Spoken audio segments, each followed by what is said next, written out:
A mysterious and powerful entity appears 30 years ago, surrounded by dark energy, marking the beginning of a cataclysmic event. Monsters began emerging from a portal gate, destroying cities and attacking humans. The monster invasion throws the world into chaos, and another dangerous gate seems to open. A young man, frustrated and full of anger, lashes out at the gate and the hunters responsible for handling them.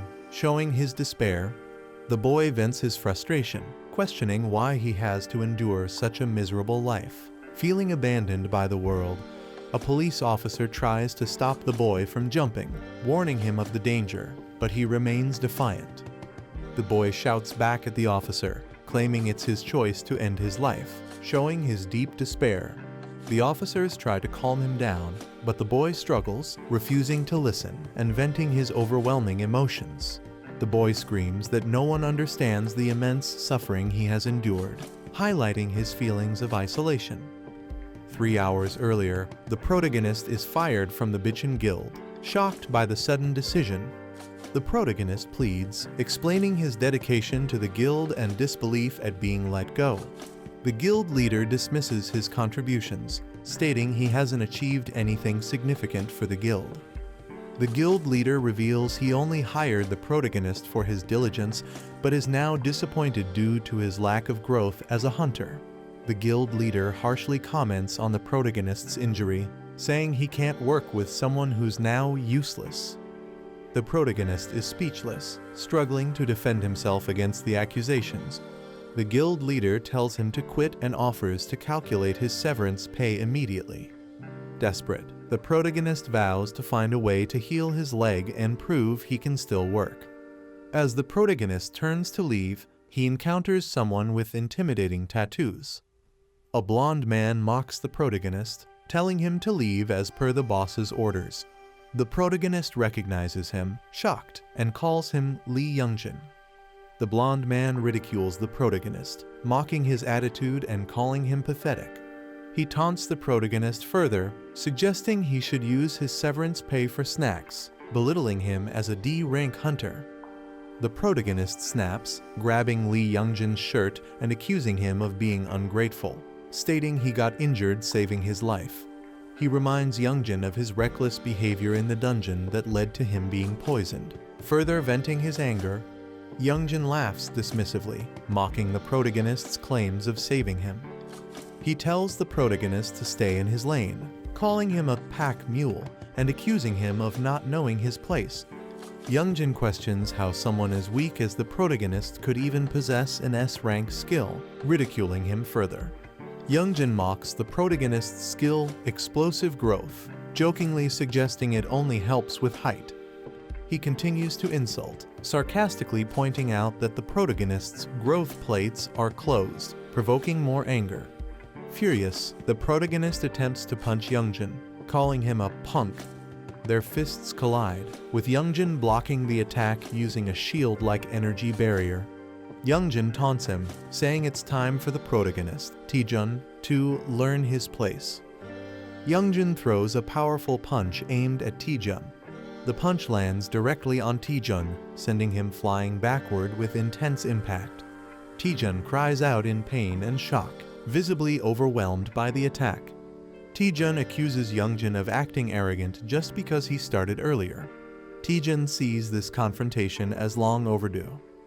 Youngjin punches Taejun with full force, mocking him, saying, "Let's see how tough you are today."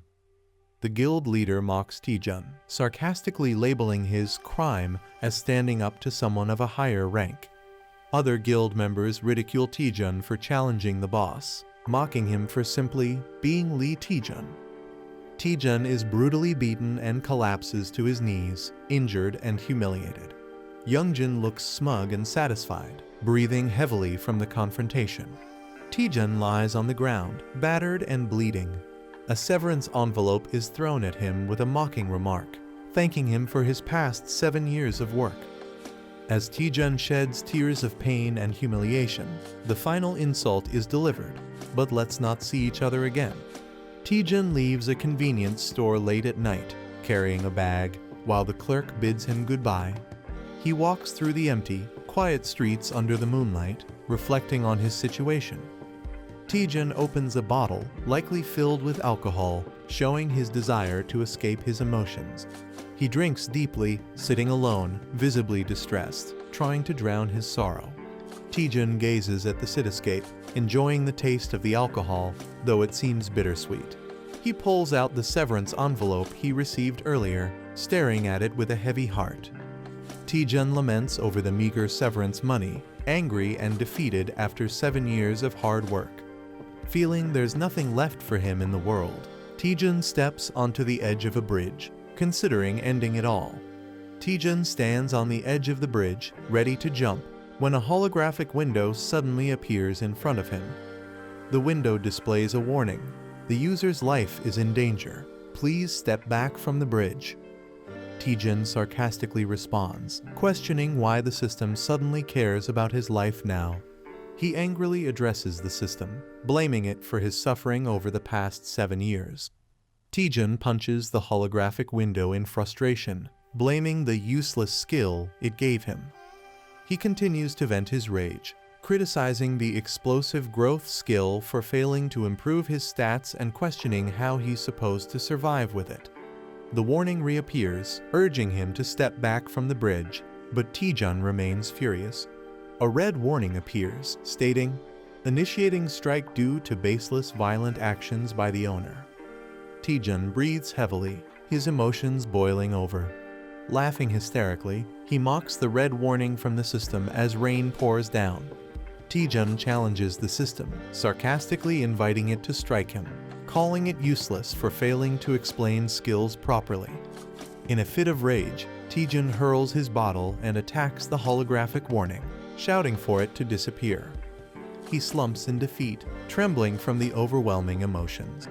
Taejun reflects bitterly, lamenting that no matter how hard he tries, nothing changes. He accuses the system of ruining his life, blaming it for not explaining his skill correctly from the start. Taejun screams at the system, enraged that it dares to dictate his actions, even denying him control over his own life. The police are trying to calm Taejun, urging him to come down and talk. Taejun yells at the officers, venting his frustration and expressing his suffering, standing on the edge of a railing. Taejun loses balance, his foot slipping off the railing. Taejun begins falling, looking shocked. As he falls from the bridge, he contemplates his imminent death, thinking, "This is how I die." Taejun reflects that maybe dying is better, given the misery of his current life. A mysterious system or entity acknowledges Taejun's complaint and initiates his transfer to the administrator's server. Taejun is enveloped by a glowing light, likely signifying his transportation to a different realm or scenario. Taejun is surprised and confused as glowing blue digital patterns start surrounding him. Taejun panics, asking what is happening, as the situation becomes more chaotic.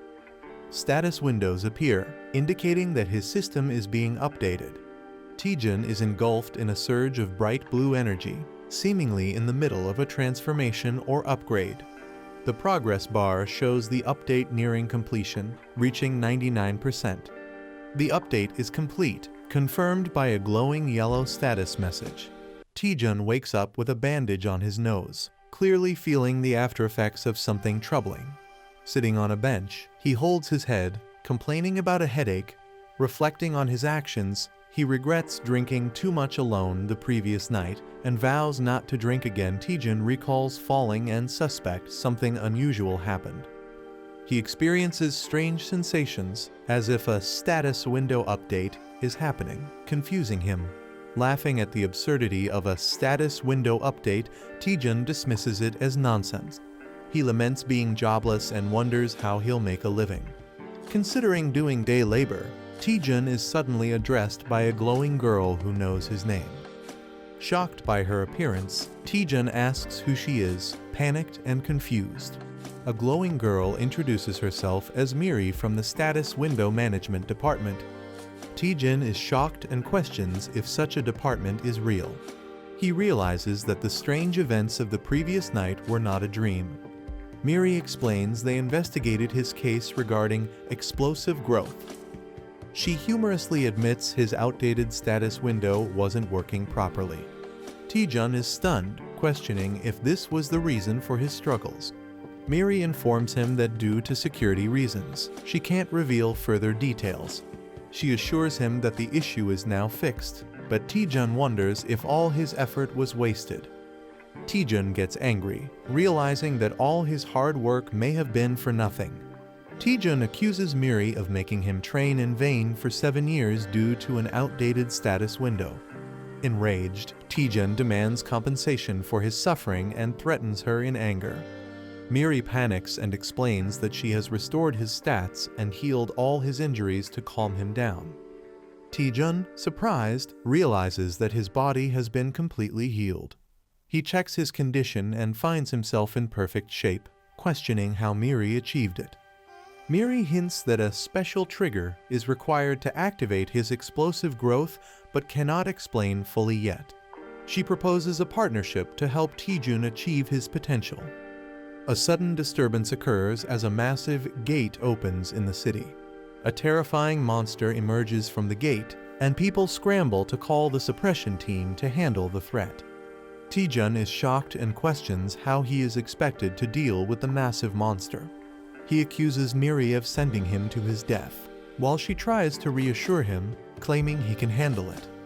Merie optimistically tells him to give it a shot, saying, "Worst case, you'll just die," trying to sound encouraging. Taejun is left speechless by her casual attitude. The monster, identified as Venom Spore, is described as needing at least a B-rank hunter to defeat, even posing a challenge to skilled suppression teams. Merie promises that defeating the monster will trigger Taejun's explosive growth. Taejun debates whether to trust her or not, finding the task insane. Despite his hesitation, Merie insists the monster isn't in the best condition, trying to convince him further.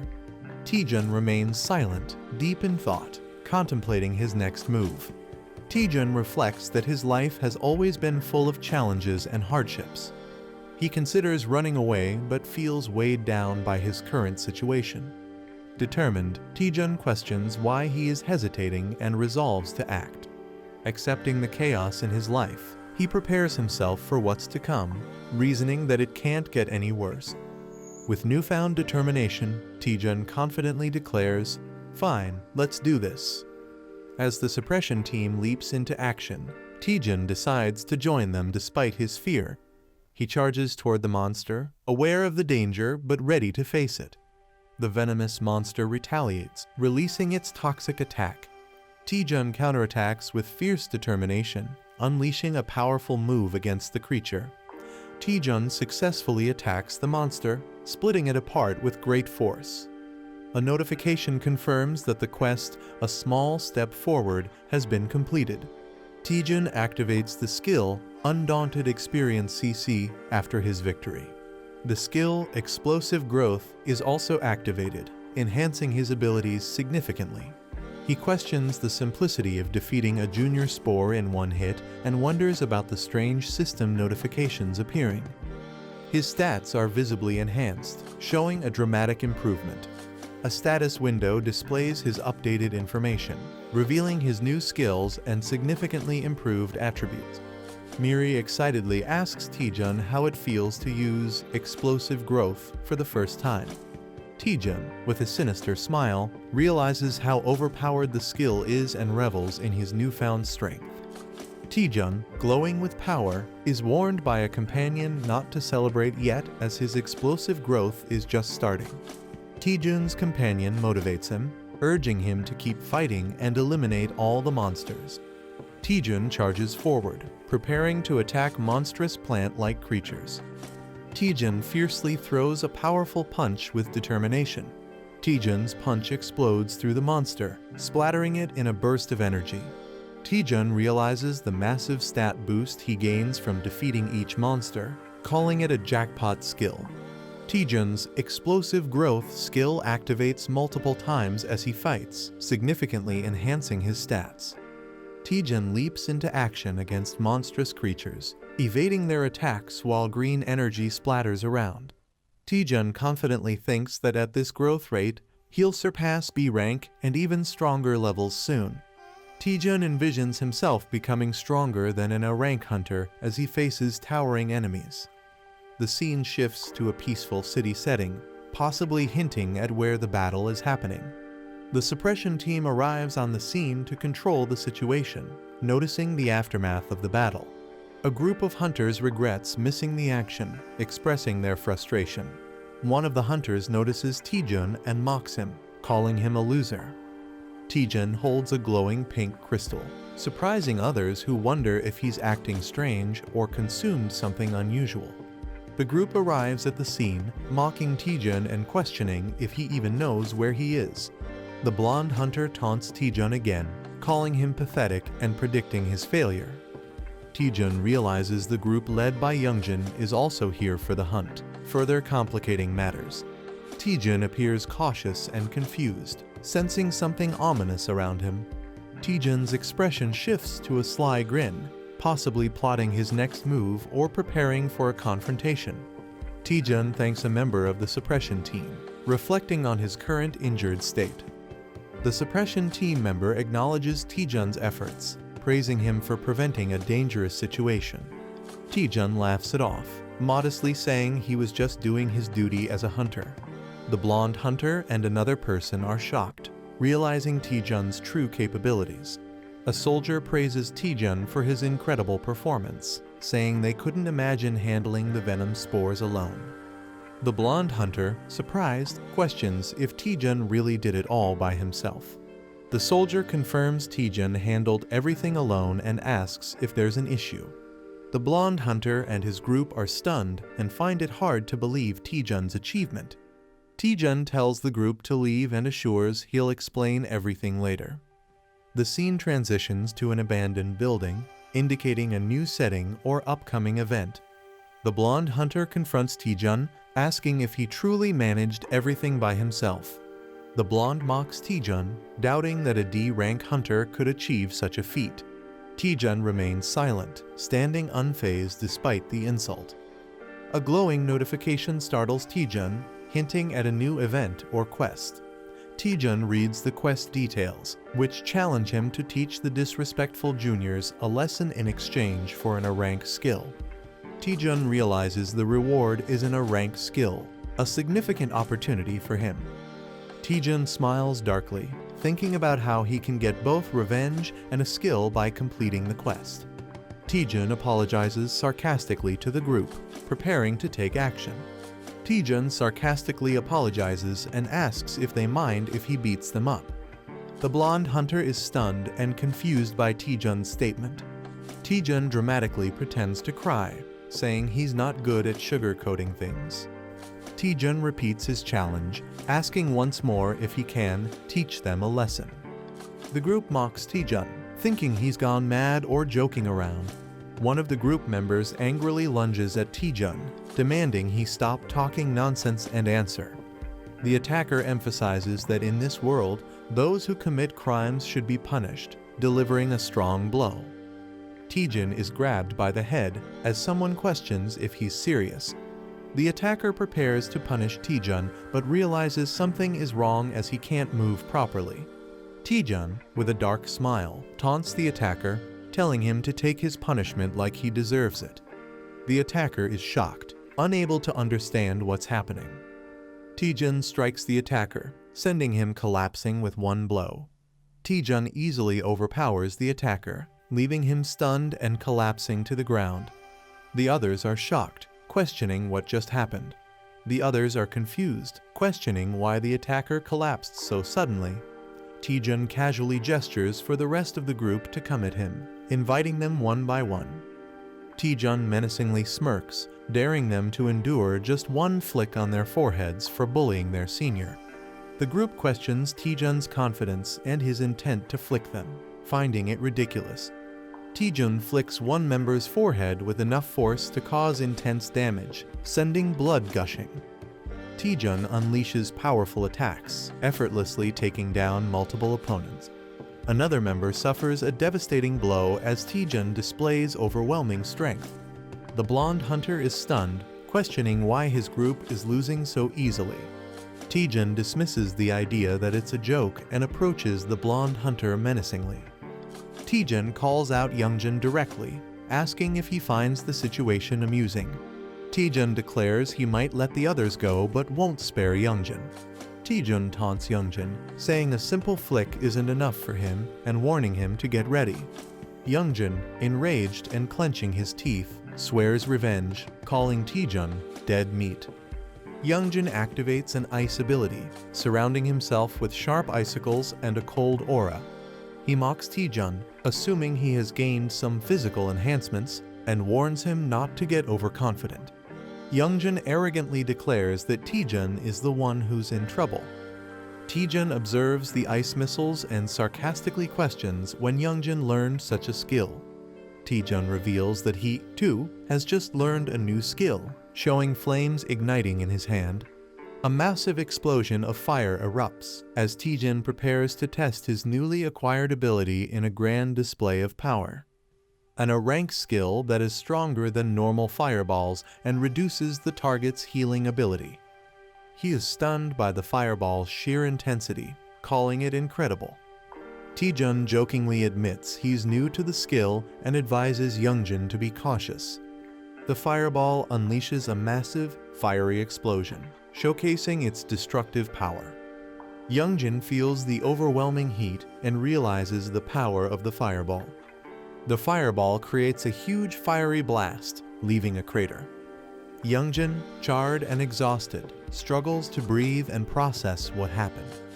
He's confused but relieved, questioning how he managed to survive such destruction. Taejun jokes about Youngjin being so scared that he looks like he wet himself. He tells Youngjin to stop bullying guild members and be more respectful. Terrified, he promises to change and never bully anyone again. Taejun charges energy in his finger, hinting at a playful but intimidating move. Taejun suggests there's still something left to deal with, keeping the pressure on Youngjin. A cheerful narrator introduces herself and promises to explain what happened in the previous episode. Taejun gains a new status window ability, unlocking powerful skills to fight back. He uses his newfound strength to stand against those who tormented him. Taejun successfully takes revenge on his bullies. The narrator hints that Taejun might have pushed his power too far, and he collapses. Taejun lies unconscious, exhausted from overusing his abilities. Despite his state, the narrator urges him to head to the dungeon. Taejun has been unconscious for 3 days, and the narrator questions if he can overcome this challenge. Taejun is lying on his bed, suffering from intense pain after pushing himself too hard. He's frustrated and tells others to be quiet. The narrator is relieved Taejun is awake, but he explains he overused his mana, leading to his current state. Taejun admits he was reckless and got carried away with his newfound strength. He resolves to focus on improving his mana. The narrator acknowledges Taejun's rapid growth, but questions whether he truly needs to focus only on mana. Taejun clarifies that his extraordinary growth boosted all his stats except mana, which is now his priority. Taejun explains that his skills, like the fireball, consume a lot of mana, forcing him to prioritize increasing it to avoid future collapses. The narrator wonders if there's a specific way to raise just his mana more efficiently. Taejun notices that he has a set recovery time of 8 hours and 30 minutes before he's back to full strength. A massive tower designed for training and improving mana is shown. Taejun explains to the narrator that the Tower of Training is a well-known dungeon where beginners go to boost their mana. Despite being famous, the narrator notices the tower is oddly empty and questions why no one else is there. Taejun recalls the tower being popular a few years ago, but wonders if it's no longer in use. Taejun and the narrator spot an old man in the tower, surprising them. The old man tearfully mistakes Taejun for someone he refers to as Granny. Taejun and the narrator are bewildered by the old man's behavior, finding it strange. Taejun formally requests the old man for the Tower of Training quest, but the old man mishears it as fast food. Taejun clarifies he's talking about a quest, not fast food, but the old man misunderstands again. The old man finally understands Taejun is here for the tower's quest. The old man agrees to guide Taejun and the narrator through the tower of training.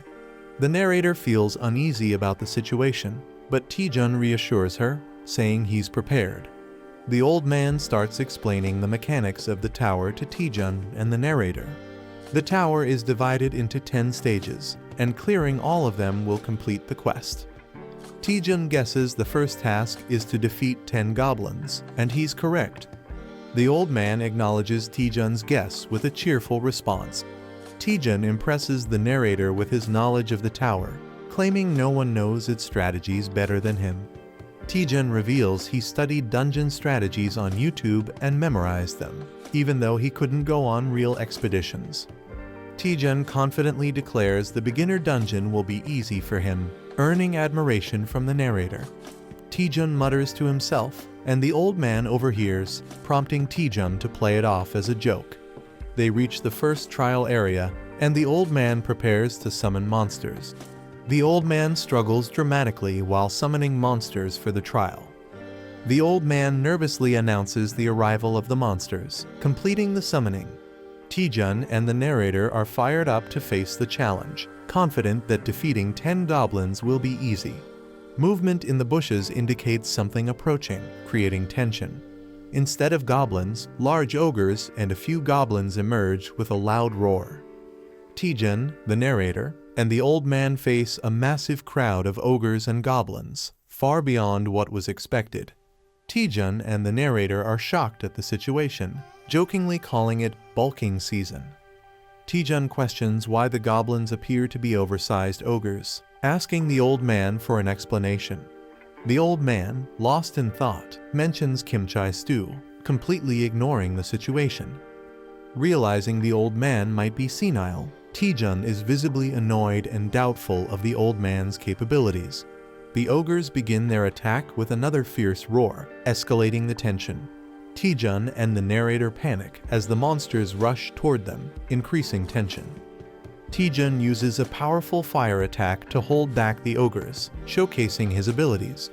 Taejun boldly challenges all the goblins and ogres, declaring he'll defeat them all. The fire attack devastates the monsters, burning them to ashes. Taejun surveys the burning battlefield, satisfied with his attack's impact. Taejun celebrates his success, but the narrator warns him there are still more monsters left.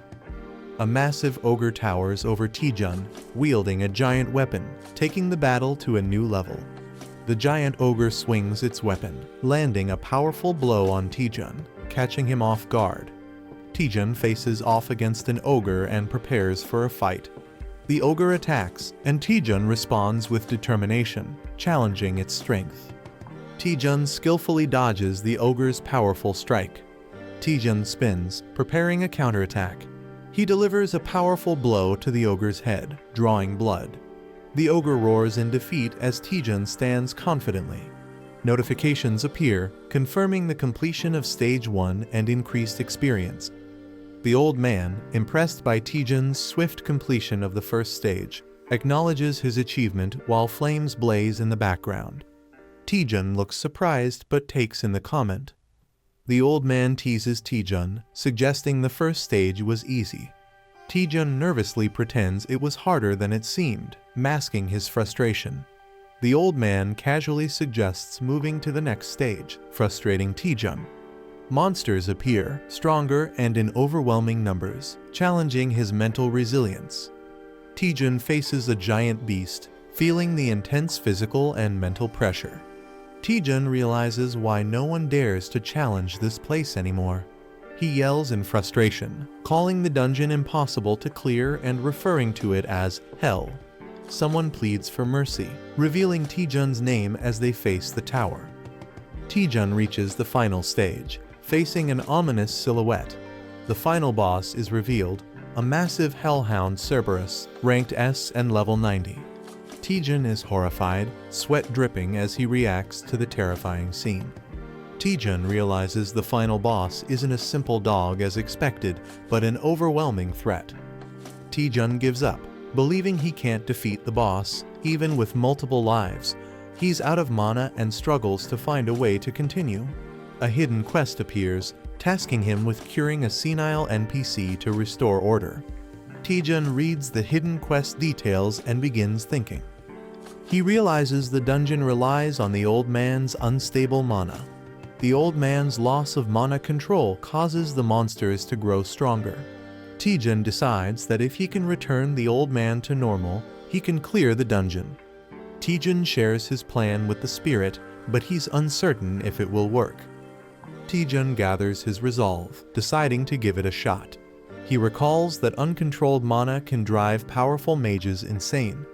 Taejun notices the tangled strands of mana in the old man's mind. Taejun approaches the old man, ready to act. The spirit is shocked and asks Taejun what he's doing. Taejun channels his focus, preparing to fix the old man's mana. He starts calming the old man, who begins to relax. Taejun jokingly calls it nirvana, while continuing his task. Taejun redirects the scattered mana back into the old man's head, stabilizing him. Taejun checks on the old man, determined to fix the broken mana flows. A massive pink energy blast emerges, alarming the spirit. The pink energy intensifies, threatening Taejun and the old man. Taejun desperately shields the old man, bracing himself. The energy surges out of the tower, creating a massive explosion. The old man regains consciousness, apologizing for the trouble caused by his body. The old man transforms into a muscular and revitalized version of himself. Taejun is shocked, questioning the old man's new appearance. The old man expresses clarity and refreshment, thrilled to be himself again. The revitalized old man confidently stands, emitting a powerful aura. A view from above shows the final battle arena, with the red beast still present. The old man expresses his gratitude to Taejun, calling him his benefactor and offering to grant any request. Taejun looks shocked as someone counts numbers, reaching 97 and 98. A glowing girl stands behind him. A muscular man lifts a heavy barbell, reaching 99 reps. The old man, now glowing with power, shouts 100 while lifting the weights. The weights slam into the ground, cracking it. The man explains that physical strength is needed for high-intensity mana use. His muscles flex, and he begins revealing something important. He proudly announces that his secret to becoming an archmage is intense physical training. The old man flexes and asks if they can feel the mana radiating from his muscles. He invites Taejun to touch them, but Taejun nervously refuses, questioning if this kind of power is necessary. The old man insists and then asks Taejun what he truly wants. Taejun hesitates to answer. Taejun complains about his low mana and asks if his mana capacity can be increased. The old man easily accepts the request and activates the mana body technique. He unleashes the mana technique build-up on Taejun. Taejun screams in pain as his mana increases dramatically to 500. Taejun coughs and complains that he almost died from the process. The old man observes that Taejun's issue isn't a lack of mana. Taejun, confused, asks what the old man means. The old man explains that Taejun is using too much mana for his Fireball skill. Fireball is supposed to be a basic skill. The old man explains that Taejun's Fireball is much stronger than normal but consumes too much mana. He reassures Taejun and offers to help him recreate his Fireball. A large modern cityscape appears, showing a tall building. A woman named Lee Seon-ah, a grade hunter from the Myth Guild, waves and calls out. Taejun's companion is surprised and asks if he knows her. Taejun says she's an old friend from Hunter's Den. The glowing girl teases Taejun, shocked that he has a female friend. Taejun gets annoyed. She asks why Taejun called Seon-ah. He explains it's to test his new Fireball technique. The Myth Guild has the largest training facility in the country. Taejun's previous Fireball was powerful enough to destroy a building. The new one will be even more dangerous. Taejun suggests they need a safe training area for testing his new Fireball. The glowing girl teases Taejun, surprised that he has more connections than she thought. Seon-ah hears something and asks what Taejun said. He nervously laughs and denies saying anything. In the elevator, Seon-ah comments that it's been a long time and asks how Taejun has been. He replies that he has just been doing his usual hunter duties. Seon-ah gives Taejun a curious look, making him wonder if there is something on his face. She smiles and tells him he seems different from before. Seon-ah tells Taejun that he used to rely on her, but now seems more confident. Taejun is surprised. She mentions that another person requested to use the training ground today. She hints that Taejun will be excited to see who it is. Taejun is shocked that someone arrived before him. Choi Jin-hyuk, a grade hunter from Bichin Guild, appears riding a massive beast. Taejun and Jin-hyuk exchange intense stares, recognizing each other. Seon-ah notices the tension and wonders why they are acting like rivals after a year. Inside the training facility, Seon-ah activates the system. She explains that the strength of the training monsters depends on how much mana is used. Seon-ah summons a monster, calling it cute, but Taejun is horrified by its appearance. The monster rushes forward, and Seon-ah asks if that explanation was enough. She casually leaves to grab drinks, leaving them to train. Taejun, the glowing girl, and Jin-hyuk stand in silence. Taejun learns that he can create a monster using mana. A giant, muscular orc roars as it appears, surprising Taejun. Taejun cracks his knuckles, ready to fight. The orc charges at Taejun aggressively. Taejun focuses, preparing to counterattack with his fist. Taejun punches the ground, releasing a massive explosion of blue energy. A shadowy figure looms in the background. An ogre wouldn't even count as a warm-up. He considers summoning hundreds more while Taejun prepares for battle. Taejun, lying down, suspiciously asks, "It was you, wasn't it?" The other person responds in confusion. "What?" Choi Jin-hyuk glares at Taejun and accuses him. "Don't play innocent. You're the one who messed up the guild juniors, aren't you?" A battle scene flashes in the background. Taejun stands silently, looking slightly concerned or confused. Someone walks forward and says, "At first, I didn't want to believe it, but now that I look at it, it's true." Their steps echo in the empty space. Choi Jin-hyuk confronts Taejun. "Have you awakened some new power? What are you doing now that you're so strong?" He looks frustrated. A furious Choi Jin-hyuk accuses, "You're beating up your own family members who used to eat from the same pot." His face shows anger and disappointment. Taejun's face darkens as he mutters, "Choi Jin-hyuk." His expression is filled with determination and rage. A flashback shows Taejun, Choi Jin-hyuk, and Lee Seon-ah enjoying a meal together at Hunter's Den. The text reveals that Choi Jin-hyuk was once one of Taejun's few trusted friends. Choi Jin-hyuk distances himself from Taejun as he joins the Bichin Guild and climbs the ranks, symbolizing their growing gap. Choi Jin-hyuk, now more powerful and confident, surrounds himself with strong allies. Taejun watches from afar, feeling left behind.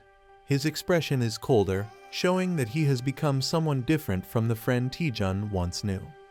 Taejun, carrying a large backpack, looks troubled. The text states, "I'm no longer a friend," indicating his bond with Choi Jin-hyuk is broken. A deformed man arrogantly admits, "Yeah, I did it. So what are you gonna do about it?" His expression is mocking and unbothered. Choi Jin-hyuk is shocked as the same man dismisses the situation, saying, "So I roughed those punks up a bit, big deal." The deformed man continues to justify his actions. "They were the ones who messed with me first, weren't they?" His face is unsettling and intense. Choi Jin-hyuk gets angry, clenching his teeth. He confronts someone, "And you? While I was getting beaten to a pulp, what did you do besides watch?" He believes the person should have fought alongside him. Choi Jin-hyuk grabs Taejun aggressively and yells, "Hey, you've got some nerve." Taejun is taken aback, responding, "Excuse me." Taejun stays calm despite being choked, saying, "You're strangling me. It's hard to breathe. I feel my life is at risk, so this is self-defense." His expression is indifferent. Lee Seon-ah enters the scene cheerfully, saying, "Sorry to keep you waiting. This sister has something for you." She holds a bag, possibly with supplies or weapons. Lee Seon-ah looks shocked. possibly reacting to the fight between Taejun and Choi Jin-hyuk. Seon-ah yells, "You two, what are you doing?" as Taejun and Choi Jin-hyuk clash fiercely.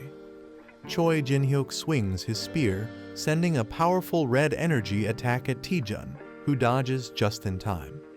Taejun nervously calls for a timeout as he tries to escape. Choi Jin-hyuk responds, "There's no timeout." Taejun gets hit hard and is sent flying backward, crashing to the ground in pain. Choi Jin-hyuk acknowledges Taejun's growth, saying, "You've really become stronger, Taejun," while gripping his spear. Choi Jin-hyuk powers up with electricity and says, "I'll face you seriously." His aura crackles with intense energy. Taejun smirks and playfully says, "Should have done that from the start, tilde haha." He downplays his injuries, calling it just a scratch. Choi Jin-hyuk gets frustrated and thinks, when did this punk get so good at taunting? As his electrified power surges, Choi Jin-hyuk activates the Bitchin spear technique, first form. His spear crackles with powerful yellow lightning. He fully unleashes Thunder Spear, surrounded by electric energy, showing his strongest attack. Lee Seon-ah is shocked and yells, "You're crazy, Choi Jin-hyuk, pulling out the Thunder Spear here." Taejun smirks and casually says, all right, tilde, I knew you'd use that technique, tilde. He seems unfazed by the attack." Taejun steps forward confidently, saying, "Then I'll go all out too." He prepares to counter Jin-hyuk's attack.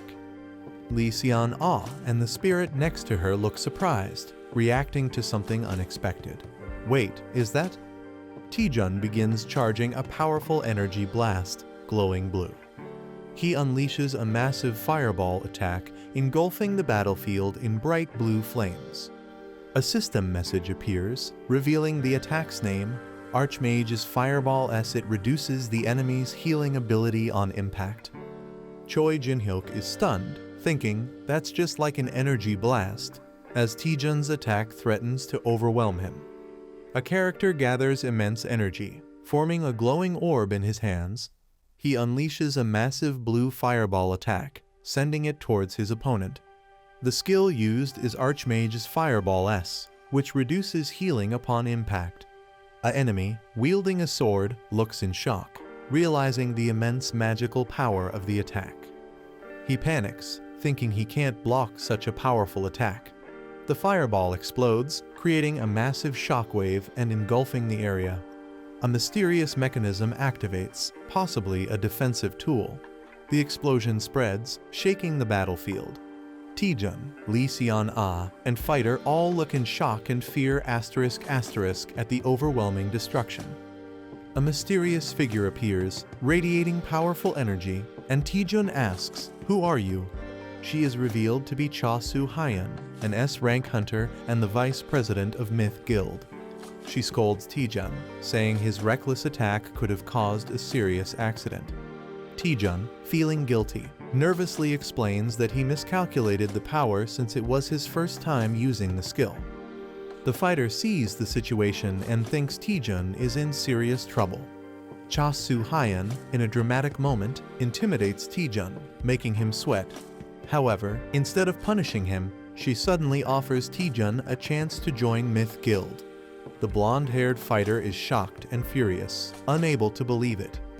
It's revealed that Cha Soo-hyun is one of the strongest hunters in the country, making her offer a huge deal. Cha Soo-hyun officially offers Taejun a scout proposal, recognizing his talent. She admits she has never seen a fireball that powerful before and praises Taejun for pushing basic skills beyond their limits. She repeats her offer with an eager smile, showing genuine interest in recruiting him. Taejun is shocked but intrigued, realizing how rare it is to receive such an offer from the Myth Guild. Lee Seon-ah is overjoyed, feeling that Taejun's skills are finally being recognized. It's revealed that Myth Guild is one of the top 4 major guilds in Korea, alongside Hongik, Longhwa, and Chunjeon. Taejun considers the offer, thinking that joining Myth Guild would be a huge advantage for him. Cha Soo-hyun emphasizes that a true hunter must constantly train and overcome their limits. Taejun recalls his earlier excitement, remembering that he wanted to duel today to test his own limits. Choi Jin-hyuk looks confused, denying that he ever agreed to duel Taejun. Taejun, fired up, reflects on his fight with Choi Jin-hyuk, realizing something important. He sees Jin-hyuk as a massive mountain he cannot overcome yet, symbolizing his current limits. Determined, Taejun refuses the guild offer, stating that he still has mountains to climb before joining. Jin-hyuk is shocked and frustrated, wondering what Taejun is even talking about. Cha Soo-hyun laughs, admiring Taejun's dedication to training and liking his spirit. She asks for his name and rank, and Taejun proudly introduces himself as a D rank hunter. Soo-hyun is surprised, believing that his talent is wasted at such a low rank. In recognition of his potential, she gives him a recommendation letter, showing that she still believes in his future. Taejun receives an invitation to take the B rank hunter evaluation in a month. His friends congratulate him. Choi Jin-hyuk is furious, realizing Taejun is advancing quickly. Taejun reflects that higher ranks allow hunters to enter stronger dungeons, making this a valuable opportunity. 1 month later, he arrives at the hunter testing site to take the B rank exam. Taejun feels excited and confident, believing the atmosphere itself feels different. His spirit companion notes how Cha Soo-hyun gave him a recommendation right away, proving her high regard for him. She then asks, "Why didn't you join the Myth Guild, since they were offering him so much support?" Taejun comically shouts money, revealing his real reason. He explains that guild hunters have to share their earnings, making solo hunting more profitable. Taejun criticizes guilds, saying their rewards are low and they control schedules too strictly. He recalls how guilds exploit hunters, overworking them and discarding them if they get injured. He dramatically declares he would never join a guild, stating his only goal is making more money. Suddenly, someone calls out to him, catching his attention. A cheerful cat-eared girl, Yo Si-ah, from Chincheon Guild, greets him and asks if he's taking the test. Taejun is surprised she knows him, but she reveals that his reputation has already spread. She smirks, saying her guild is determined to recruit him, hinting at Myth Guild's interest. Taejun nervously laughs, realizing his name is spreading too fast. Suddenly, a tall, intimidating man appears, mocking Taejun, calling him a mediocre man. Kangjin, a C-rank hunter from H-Warring Guild, mocks the event, calling it overhyped. He boldly introduces himself, claiming he's destined to be the greatest hunter of the era. Taejun and Yo Si-ah are speechless, with Taejun internally wondering if this guy is crazy. The announcement begins, signaling the start of the B-rank hunter evaluation test. The participants, including Taejun, Kangjin, and Yo Si-ah, prepare for the test. The examiner introduces their mentor for the test, an experienced hunter. The mentor is revealed as Choi Jin-hyuk, an A-rank hunter from the Bichon Guild. Taejun is shocked, recognizing his rival, Choi Jin-hyuk. Jin-hyuk greets the participants, preparing to explain the test rules. The test will take place in a dungeon, and 8 participants will be grouped into teams of 2. The dungeon has 4 entrances labeled A, B, C, and D. The first 2 teams to reach the merge point will proceed to the boss fight. A man announces that even if participants retire from the dungeon, they should not worry. Safety personnel are stationed throughout the dungeon to ensure protection. A streaming score system will be used to track and rank participants. The test is being streamed live, showing a battle against monsters, and viewers are commenting. The test officially begins with red portals activating. The first team, UC Rin and Kangjin, is called to start. The second team, Yang Dong-jun and Hong Ah-riem, is introduced. The third team, Cho Song-yi and Bong Jun-hyun, is introduced. The fourth team, Lee Tae-jun and Kim Jun-hyun, is announced, and all teams are instructed to enter their designated gates. Tae-jun recognizes Kim Jun-hyun and is surprised to see him, while Jun-hyun happily greets him. The teams begin entering the red portals, with Tae-jun leading the way. Someone watches Tae-jun closely, saying his name with suspicion. A man smirks darkly, realizing that Taejun is using him for his own advantage. Kim Jun-hyun clenches his fist, determined not to be underestimated. Taejun confidently steps into the portal, fully prepared for the test. A dark and eerie dungeon scene appears, with someone in the shadows vowing revenge, saying, "I'll make you regret it." A member of Bitchin Guild is shocked when asked to participate in the B rank assessment. A heavy-built man and a young hunter with blue hair discuss something. The man is confused, while the young hunter seems uninterested. The young hunter is asked to disrupt Taejun during the assessment. The D route is much harder than the standard path, so interfering would make it difficult for Taejun to pass. The heavy-built man is reminded that his mother is sick, implying pressure on him. The blue-haired hunter tempts him with money for his mother's surgery. The man looks nervous, but the blue-haired hunter assures him he'll be rewarded if he cooperates. Taejun and his teammate enter the D route and encounter monsters. A giant snake with red eyes appears, roaring fiercely. Taejun easily defeats the monster, shocking his teammate. Taejun complains about the weak opponent, but his experience points slightly increase due to an ability. The heavy-built teammate is shocked at Taejun's sudden strength. He reflects, realizing that Taejun became much stronger in a short time. Taejun and his teammate were both in a weak position within the Bitchin Guild, but Taejun never gave up. Taejun praises his teammate's skill to absorb attacks, calling it amazing. Taejun encourages him, saying he'll shine one day as a great hunter. Taejun's words gave his teammate hope when he had none. The teammate now struggles with guilt, realizing he's being forced to sabotage Taejun, despite how much Taejun supported him. The heavy-built man feels conflicted, but believes he has no choice because he needs money for his mother's surgery. He convinces himself that betraying Taejun is necessary for his family. He hands Taejun a bottle, acting innocent. He tells Taejun that it will help him, making it seem like a friendly gesture. Taejun accepts it, unaware, and the man explains it's a buff potion used in expeditions. Taejun happily drinks it, thanking him. However, the potion is actually poisoned, meant to paralyze Taejun. The man thinks this will quickly exhaust Taejun, making him fail. Taejun suddenly feels the effects, realizing something is wrong. Taejun starts feeling the effects of the potion, thinking something is awakening inside him. He suddenly realizes there's no bathroom, making him panic. His teammate confirms there's no bathroom, forcing Taejun to clear the dungeon quickly. The teammate is confused, wondering why the poison isn't working. Taejun's poison resistance ability activates, making him immune.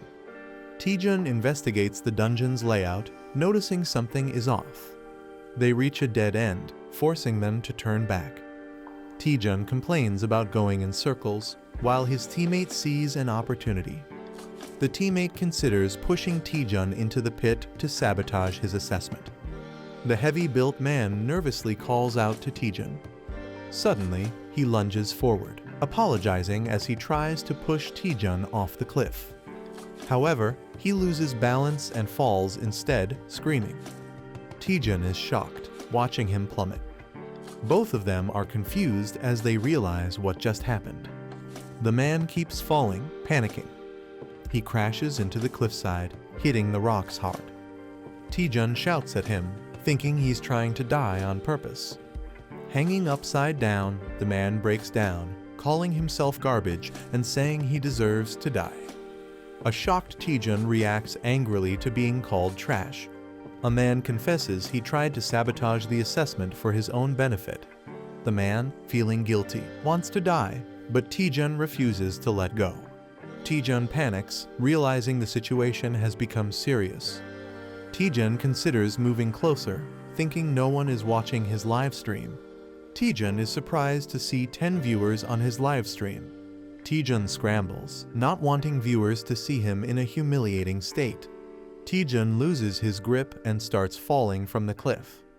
Taejun and another person fall into the darkness while a blue spirit watches Taejun and his companion crash to the ground, confused about their location. They turn around to see red eyes glowing in the darkness. A swarm of terrifying white snakes with red eyes emerges. Taejun and his companion freeze in fear, realizing the danger. A girl watching the livestream worries about Team B's situation. Exhausted fighters struggle to battle the deadly snakes while viewers mock them. The girl doubts whether Team B can survive the ordeal. A terrified man panics and runs away, abandoning his team. With a teammate fleeing, the remaining member screams for help as Team B is eliminated. Team C is in chaos as one member attacks another in frustration. UC Rin cheerfully introduces herself while facing the deadly snakes. She confidently declares her intent to defeat the 1,000-year white snake. UC Rin prepares for battle, but the snakes suddenly disappear. A man aggressively attacks on his own, while UC Rin questions his actions. The man sees this assessment as a chance to impress the higher-ups. Determined, he unleashes a powerful attack, unwilling to miss his opportunity. UC Rin realizes he wants all the attention for himself. Refusing to be outdone, she activates her ice powers, ready to fight. UC Rin unleashes a powerful ice attack, Frost Wind. A fierce battle erupts as Team A dominates the battlefield. Team A reaches the boss room first, proving their elite skills. A mysterious figure claps, acknowledging their achievement. Choi Jin-hyuk offers to lead them to the boss room. UC Rin realizes that Lee Taejun hasn't arrived yet. Choi Jin-hyuk confirms Team D's signal is lost, hinting at their elimination. A teammate mocks Taejun, doubting his potential. Choi Jin-hyuk leads Team A through a portal to the boss room. Choi Jin-hyuk smirks, realizing Junhyun's plan was successful. He mocks how Vice President Cha Soo-hyun would react if she knew the truth. The group looks shocked as they sense something ominous. A monstrous spiked snake corpse lies before them, unsettling the team. A skeletal figure sits on a throne, exuding a terrifying aura. The Skeleton King awakens, its eyes glowing with dark energy. The absorption skill allows the user to absorb magic attacks and return them. The more magic absorbed, the stronger the attack, but it depends on the user's limits. A comedic moment shows the absorption skill leading to an unexpected fiery result. Lee Taejun and Kim Jun-hyun use their combined attack, Hell Train. Taejun pushes Jun-hyun to absorb more power as they charge forward. Determined, they rush straight to the boss room. Team A is confused, realizing the boss should be the Emuji. The team wonders how things took a drastic turn. Suspicion rises as they question the mysterious Lich before them. The Lich fully awakens, its glowing eye radiating dark energy. Team A realizes the danger as they recognize the powerful Lich. They are shocked to see a Lich instead of the expected dungeon boss. Choi Jin-hyuk urgently commands everyone to retreat. The Lich and the monstrous Emugi stand side by side, ready to attack. The Lich launches an attack as the Emugi roars fiercely. Choi Jin-hyuk prepares to counterattack with determination. He leaps into action as the Emugi strikes with force.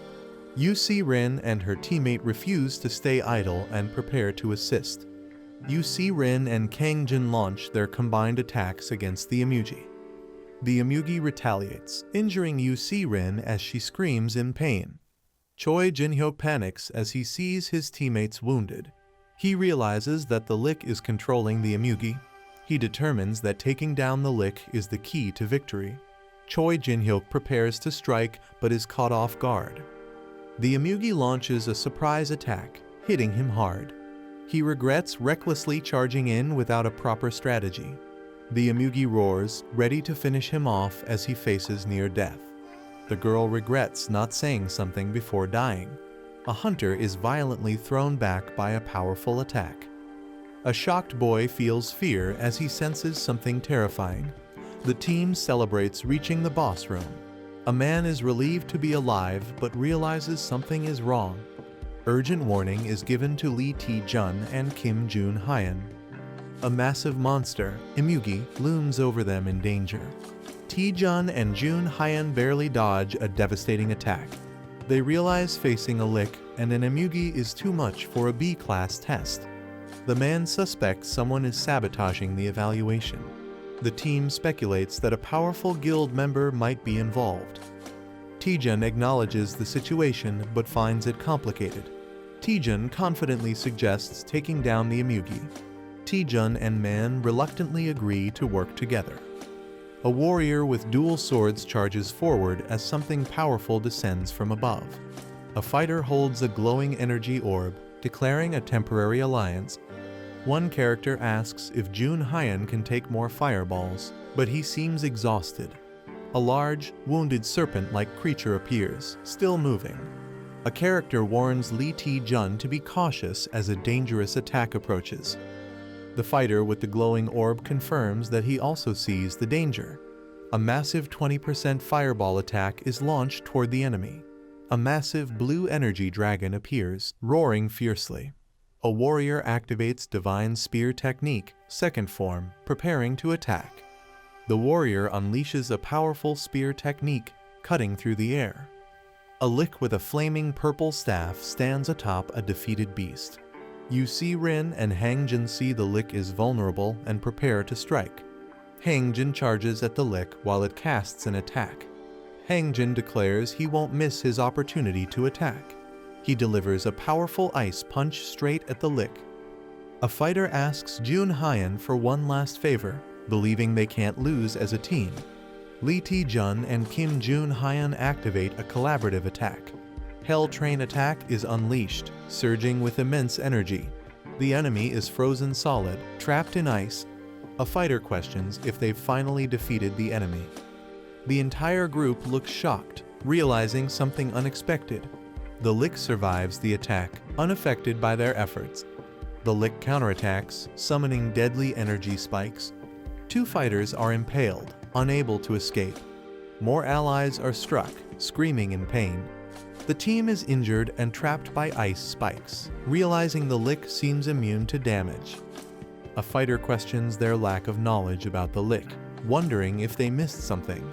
A mysterious manager appears, glowing with energy. The manager jokes about struggling to download an app. She suggests using a map hack key to fight more effectively. Taejun is shocked by the mention of a map hack as dungeon information starts loading. The system analyzes the dungeon, revealing details about its structure and enemies. Parsley Navigation activates, displaying a virtual map. Taejun is confused by the new system's function. The manager explains that Parsley Navigation reveals dungeon secrets, enemy patterns, and rewards. She has also installed more apps, advising Taejun to use them in battle. Taejun realizes this is beyond a normal map hack, calling it a game-changing ability. The dungeon's original boss was supposed to be a B-class Emugi, but something changed. Taejun questions what the Lich really is, as it wasn't supposed to exist. The Parsley translator activates, revealing that the Lich, Eratus Chan, is excited. Taejun senses something terrifying, feeling uneasy. He asks the manager what's happening, suspecting a system bug. Eratus Chan thanks a contractor, hinting someone summoned it. Taejun realizes the translation is working fine, but something feels off. He questions if someone forcibly summoned the Lich. Taejun checks on Choi Jinhyuk, who barely avoided a fatal injury. Taejun claims he found the Lich's weakness. Jinhyuk is shocked but doesn't get a full explanation. Taejun asks him to trust and cooperate. Jinhyuk hesitates, but the situation forces him to follow Taejun's lead. Jinhyuk agrees to cooperate, asking what to do first. Taejun smirks, deciding to provoke the enemy first. The group taunts the Lich, calling it out. Taejun makes a crazy face, mocking the Lich. The Lich gets enraged, preparing to attack. It unleashes a powerful dark spell, vowing to kill them. The group prepares for a counterattack, seeing this as their moment. A massive energy strike is unleashed, aiming at the enemy. The team survives the Lich's deadly attack. Taejun realizes he can predict the Lich's attack patterns. He gains confidence, knowing his strategy will work. Jun Hyun mocks the Lich, laughing at its missed attacks. Taejun also taunts it, calling its attack a joke. The Lich counters with powerful purple fireballs. Taejun gives precise movement instructions to his team. The attacks explode, but they dodge successfully. Taejun remains focused, ready for the next move. The team is amazed that they dodged everything perfectly. A skeletal enemy acknowledges the protagonist's dodging skills and prepares a stronger attack. The enemy unleashes a massive attack, covering the battlefield in dark energy and sharp projectiles. A panicked ally questions how they are supposed to dodge the incoming attack. A system or skill activates, with glowing barriers appearing around the characters. The protagonist realizes that the attack is unavoidable, covering the entire dungeon. The enemy's powerful skill, Death's Requiem, is fully unleashed. The enemy mocks the group, calling them foolish. The protagonist counters, saying if they keep dodging, the enemy will just use an undodgeable spell. They prepare to strike back. Someone realizes the enemy is on skill cooldown, a crucial moment for counterattack. The enemy is shocked, realizing they won't survive the counterattack. Chaos unfolds as the powerful attack shakes the battlefield, with everyone struggling to understand what's happening. The wide area attack grows stronger towards the edges, but its power weakens closer to the center. Taejun realizes the attack's weak point using his Parsley navigation ability. Using this knowledge, he moves toward the center, reducing the damage taken. UC Rin steps in, using her ice magic to counterattack. She casts Frost Wind, freezing the skeletal enemy. The enemy acknowledges their effort but remains unfazed. The group realizes their attacks are ineffective, but they decide to focus on restricting the enemy's movement. The battle continues, and one of the characters asks for backup *** to cover the rear. The skeletal enemy is confused, calling out for someone named Hwawa. The enemy realizes something is wrong, looking shocked. It is revealed that the Lich was summoned through a contract, using the Contractor's sacrifices as hosts. Until the host body is destroyed, the Lich remains immortal. Taejun finds the real body of the Lich, hidden behind a magical barrier. The team understands they must destroy the objects sealing the Lich to stop its summoning. The Lich is enraged, accusing them of deception. The Lich charges furiously at Taejun, vowing revenge. The Lich attacks with its massive scythe, showing its full power. Taejun looks shocked as the battle intensifies. Choi Jinhyuk charges at the Lich, taunting it to stay and fight. Jinhyuk, enraged, blocks the Lich's movement, refusing to let it escape. He strikes fiercely, stopping the Lich's attack. The Lich screams in pain, showing its vulnerability. The team restrains the Lich, urging Taejun to finish it off. Taejun thanks Jinhyuk, preparing for the final blow. The Lich panics, trying to stop Taejun from reaching its core. Taejun delivers a powerful punch, aiming to destroy the Lich's true body. The punch lands with massive force, shaking the entire battlefield. The Lich is weakened, gasping in exhaustion. The sealed chest, which is the Lich's true core, remains intact. Taejun finally finds the chest, preparing to destroy it. Bloodstained, dual-wielding spears, fighting skull with purple flames. Mystery, potential weakness mentioned by Taejun. Injured, shocked, searching for something inside. Speaking unknown language, reacting, resisting attack. Skull reacting aggressively, chaotic energy, others affected. Surprise discovery, secret exposed. Observing, mysterious presence, tension rising. Holding a treasure chest, taunting with excitement. Reacting to Taejun's unexpected ability to understand ancient language. Holding a treasure chest, smug expression, spirit companion behind. Explaining contract-bound status, reacting nervously. Dismissing concerns, confident in contract control. Doubting Taejun's abilities, disbelief. Questioning his ordinary status, asserting dominance. Sacred relic, magical significance, hidden knowledge. Doubting Taejun, realization setting in. Overwhelming presence, contract-breaking possibility. Reluctant agreement, forced cooperation. Offering wishes, tempting. Complaining about stomach, uneasy. Ordering skeletons to be released, questioning control.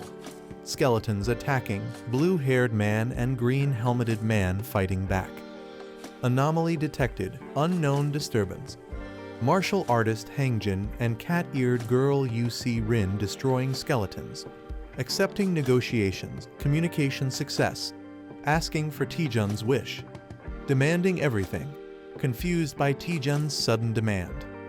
Pressuring for items, accessories. Holding mysterious power, crucial item. Realizing Taejun's target, resisting. Pretending to break treasure chest, manipulating. Handing over staff, distressed.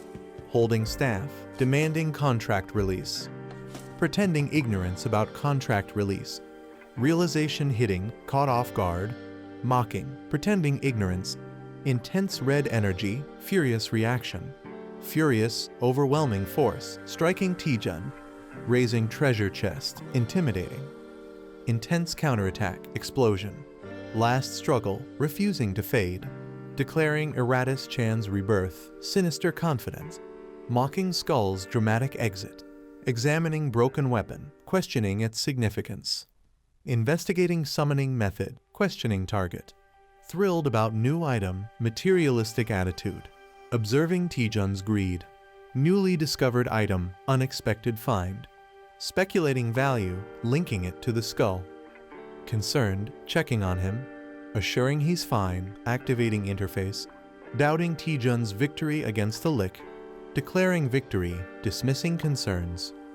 Hangjin acknowledges Lee Taejun's skills and calls him an impressive hunter, while UC Rin cheers him on. A shocked reaction as Lee Taejun stands bloodied, and someone calls out his name in concern. A remorseful Choi Jin-hyuk says, "I'm sorry," looking down at Lee Taejun. The helmeted Choi Jin-hyuk admits to poisoning and throwing Lee Taejun into the pit, revealing they ordered Jun Hyeon to do it. The guilty Choi Jin-hyuk admits they resented Lee Taejun for working hard despite lacking talent. The Choi Jin-hyuk sincerely apologizes to Lee Taejun. He smiles and mockingly tells them to do it properly next time, acting like he wasn't even affected. Taejun calls out the deception, questioning what's really going on. The Choi Jin-hyuk suggests moving forward, inviting Lee Taejun for a meal as a celebration for becoming a B-class hunter. Kim Jun-hyun admits to poisoning and throwing Lee Taejun into the pit, revealing that he ordered Jun Hyeon to do it. Taejun awkwardly asks a secretive question. Taejun whispers, "Do you like Lee Seon-ah?" catching the other person off guard. Taejun's question about Lee Seon-ah causes a hilarious shocked reaction. The accused character frantically denies it, while another teases them. A glowing green gate appears, signaling their way out. UC Rin and Kim Jun-hyun celebrate being able to leave, dreaming about food. Taejun smiles and tells everyone to go back together. The group walks toward the portal, feeling the relief of survival. Taejun hesitates for a second as he steps through the gate. They successfully exit, and a mysterious figure watches them. Taejun is officially promoted to B-class hunter, greeted by some intimidating figures. Lee Taejun is shocked to see Seo Yeon HWA Clear Sky Guild representative and Maddie Pyong Hwarang Guild representative. Maddie Pyong, a powerful and imposing figure, raises suspicion as Taejun wonders why the strongest hunters are present. The elegant yet authoritative Clear Sky Guild leader enters. Seo Yeon HWA reveals that someone interfered with their test, manipulating the results. She explains that monsters, including the Lich and an undead Emugi, should not have appeared. The investigation suggests that a powerful force was trying to disrupt both the Clear Sky Guild and Hwarang Guild. Revealing the culprit, Seo Yeon HWA finally points to the responsible party. She looks directly at Lee Taejun and says, "It's you." Lee Taejun is left utterly dumbfounded, unable to comprehend how he could be the culprit. UC Rin and Hangjin defend Lee Taejun, insisting there's no way he could be responsible. She smirks and points out that Taejun seemed to handle everything alone. The high rankers reveal they witnessed everything live, including Taejun's leadership and strategic decisions against the Lich. She suggests that the Lich's weakness was concealed somewhere, and Taejun somehow knew about it. Seo Yeon HW questions how a D-rank hunter like Taejun knew so much critical information. Even Hangjin and UC Rin start to hesitate, considering the possibility. Seo Yeon HWA steps up to Lee Taejun, pressing him for answers. She outright claims that Taejun knew about the Lich in advance. He freaks out, denying it completely, but his shocked reaction only makes him look more suspicious. Taejun looks nervous as someone questions his hesitation, likely in a high-pressure situation. A warrior unleashes intense energy, warning Taejun that he will cut him down if he doesn't answer quickly. Taejun panics, realizing that the threat is serious and his life is in danger. Taejun, sweating and desperate, tries to think of a way to explain or defuse the situation. Taejun recalls something important related to a Lich, a sacrifice, and a contractor, possibly a key mystery. Someone interrupts, asking everyone to listen, possibly to prevent a fight or explain something. A new character excitedly reveals that his dream has always been to become a necromancer. The warrior and the blue-haired girl are surprised by the sudden statement. The character explains that he has studied undead creatures since childhood, knowing their abilities and weaknesses. Taejun proudly reveals that he figured out the Lich's hidden weakness. A woman doubts Taejun's claim and questions its validity. The others, including the red-haired warrior, react in surprise to what Taejun shows them. Taejun presents a severed finger found in a sarcophagus, proving someone made a contract with the Lich. Taejun explains that the Lich wasn't a natural dungeon boss. Someone summoned it to interfere with the test. Taejun argues that the Lich obeys its contractor, meaning he and the other attacked hunters aren't responsible. The woman acknowledges Taejun's logic and accepts that the real culprit must be someone else. The warrior demands to know who the culprit is, suspecting the Dark Magic Guild. A dramatic moment as the mystery is about to be solved. Taejun boldly announces that the culprit is among them. Taejun asks everyone to check the hands of those nearby. People start showing their hands, nervously accusing each other. One man hesitates and appears nervous. The true suspect is exposed as the owner of the severed finger. She is impressed and questions how Taejun figured it out. Taejun casually jokes that he learned this from detective manga. She looks completely stunned and exhausted by Taejun's reasoning. The warrior charges at Seo Yeon HWA, who prepares a magical defense. Someone traps the culprit inside a glowing green barrier to prevent escape. Furious, he charges at the bald man, vowing not to forgive him for harming his apprentice. The warrior unleashes a devastating attack called Dragon Strike. He suddenly notices something unexpected. The bald man appears lifeless, making others question if he took his own life. The warrior orders the body to be sent to the Alliance headquarters. He instructs his men to investigate the suspect's origins. The woman realizes that someone is using dark magic to target multiple guilds. She vows to uncover the mastermind behind the attack. The woman apologizes to Taejun for misunderstanding him and promises to repay him. Suddenly, Taejun faints and falls to the ground, shocking those around him. Taejun lies exhausted, realizing he has completely run out of mana. He starts regaining consciousness, wondering where he is. Taejun sees Choi Jin-hyuk and Lee Seon-ah looking at him with concern. Taejun wakes up in a hospital bed, surprised to see them there. Seon-ah says she came because she was worried, while Jin-hyuk jokingly says he just wanted to see if Taejun was still alive. She questions how much he pushed himself to collapse like that. They mention that Taejun made a huge impact in the B-rank exam, surprising him. News about Taejun defeating the Lich spreads all over the internet. He is surprised to see himself being praised in online discussions. Jin-hyuk feels overshadowed and claims Taejun wouldn't have succeeded without him. Seon-ah playfully argues that the video clearly shows Taejun doing all the work. Taejun enjoys the friendly banter, realizing it has been a while since they talked like this. The representative makes an unexpected entrance. Taejun and his friends are shocked to see her there. Seo Yeon HWA reveals that she owns the hospital. She explains that Taejun was taken to their guild's hospital and that she owes him a debt. The cat-eared girl happily reminds Taejun that he saved her. She dramatically expresses how much she cherishes Yu Si-rin, making Taejun question the word precious. Seo Yeon HWA prepares to fulfill any request Taejun has. She leans in, confidently stating that she will grant Taejun anything he desires. Seo Yeon HWA, the Vice Guild Master, offers to grant Hunter Taejun anything he desires. Taejun seems unsure about what to ask for, while his friends react in surprise. Seo Yeon HWA assures Taejun that he doesn't need to decide immediately since there's plenty of time. She walks away, telling Taejun she will be waiting in her office on the top floor until he recovers. With a warm smile, Seo Yeon HWA invites Taejun to visit her once he makes a decision. Lee Seon-ah excitedly hugs Taejun, amazed at how much he has grown. She reminisces about how he used to get lost in dungeons and praises his progress, while Taejun looks embarrassed. Choi Jin-hyuk watches the scene and jealously calls Taejun a lucky guy. Lee Seon-ah asks again if Taejun has decided on his request, but he still hasn't thought of anything. Taejun considers asking for a magic-related item since Seo Yeon HWA is a top-tier wizard hunter. Taejun considers asking for a magic-related item.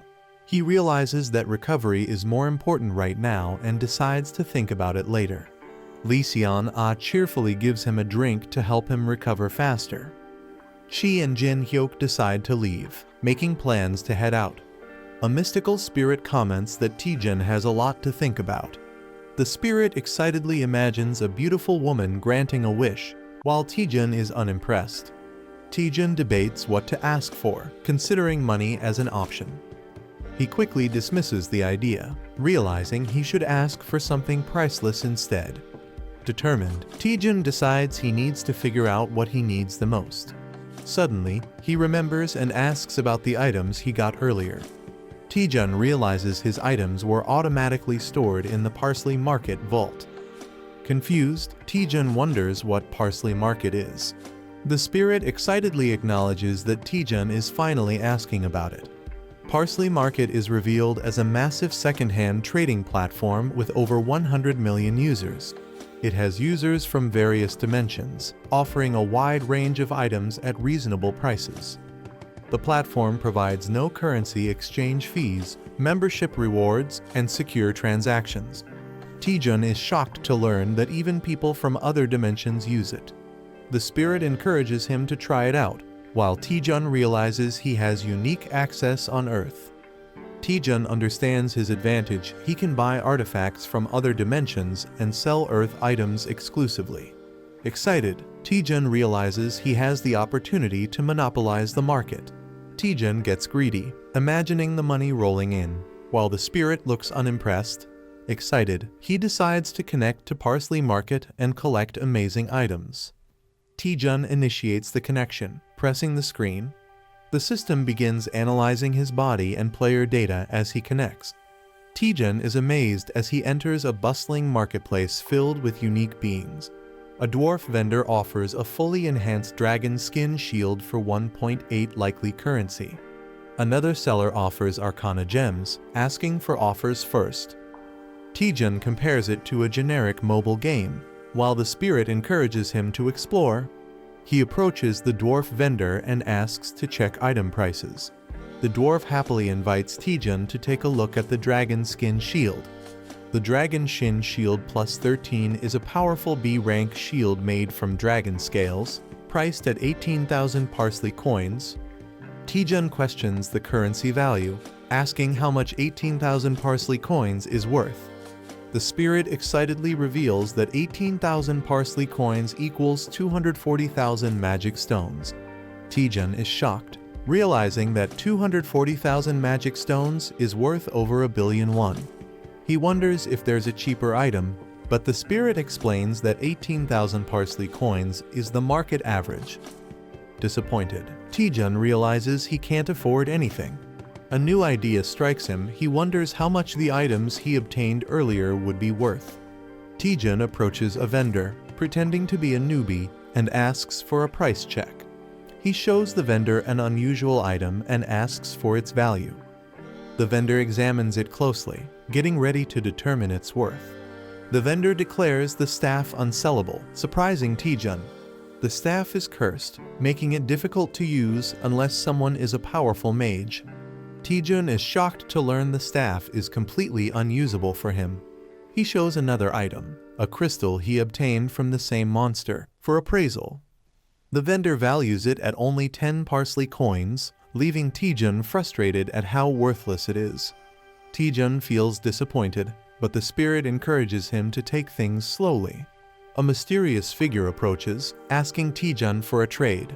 A demon lord offers a trade, requesting to examine the crystal.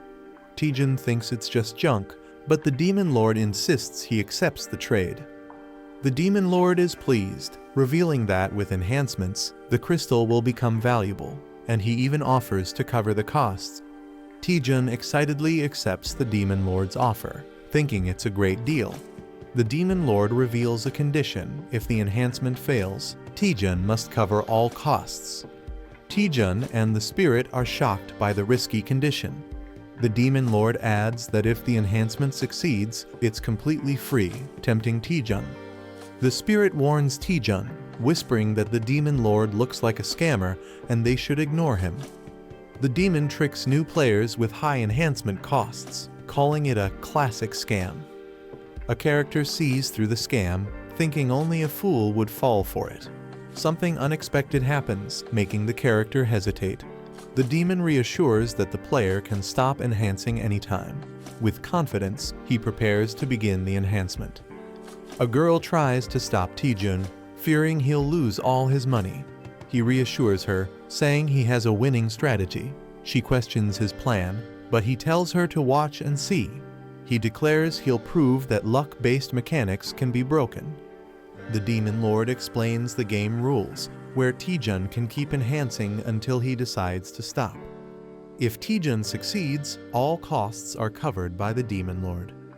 If he fails even once, Taejun must pay everything himself, making it a risky gamble. The higher the success, the bigger the risk, making it a high-stakes game. The demon lord gives Taejun 100 parsley coins and materials for enhancement. The demon lord offers to show a perfect spot, but Taejun remains skeptical. Taejun confidently starts the enhancement, ignoring the demon lord's trickery.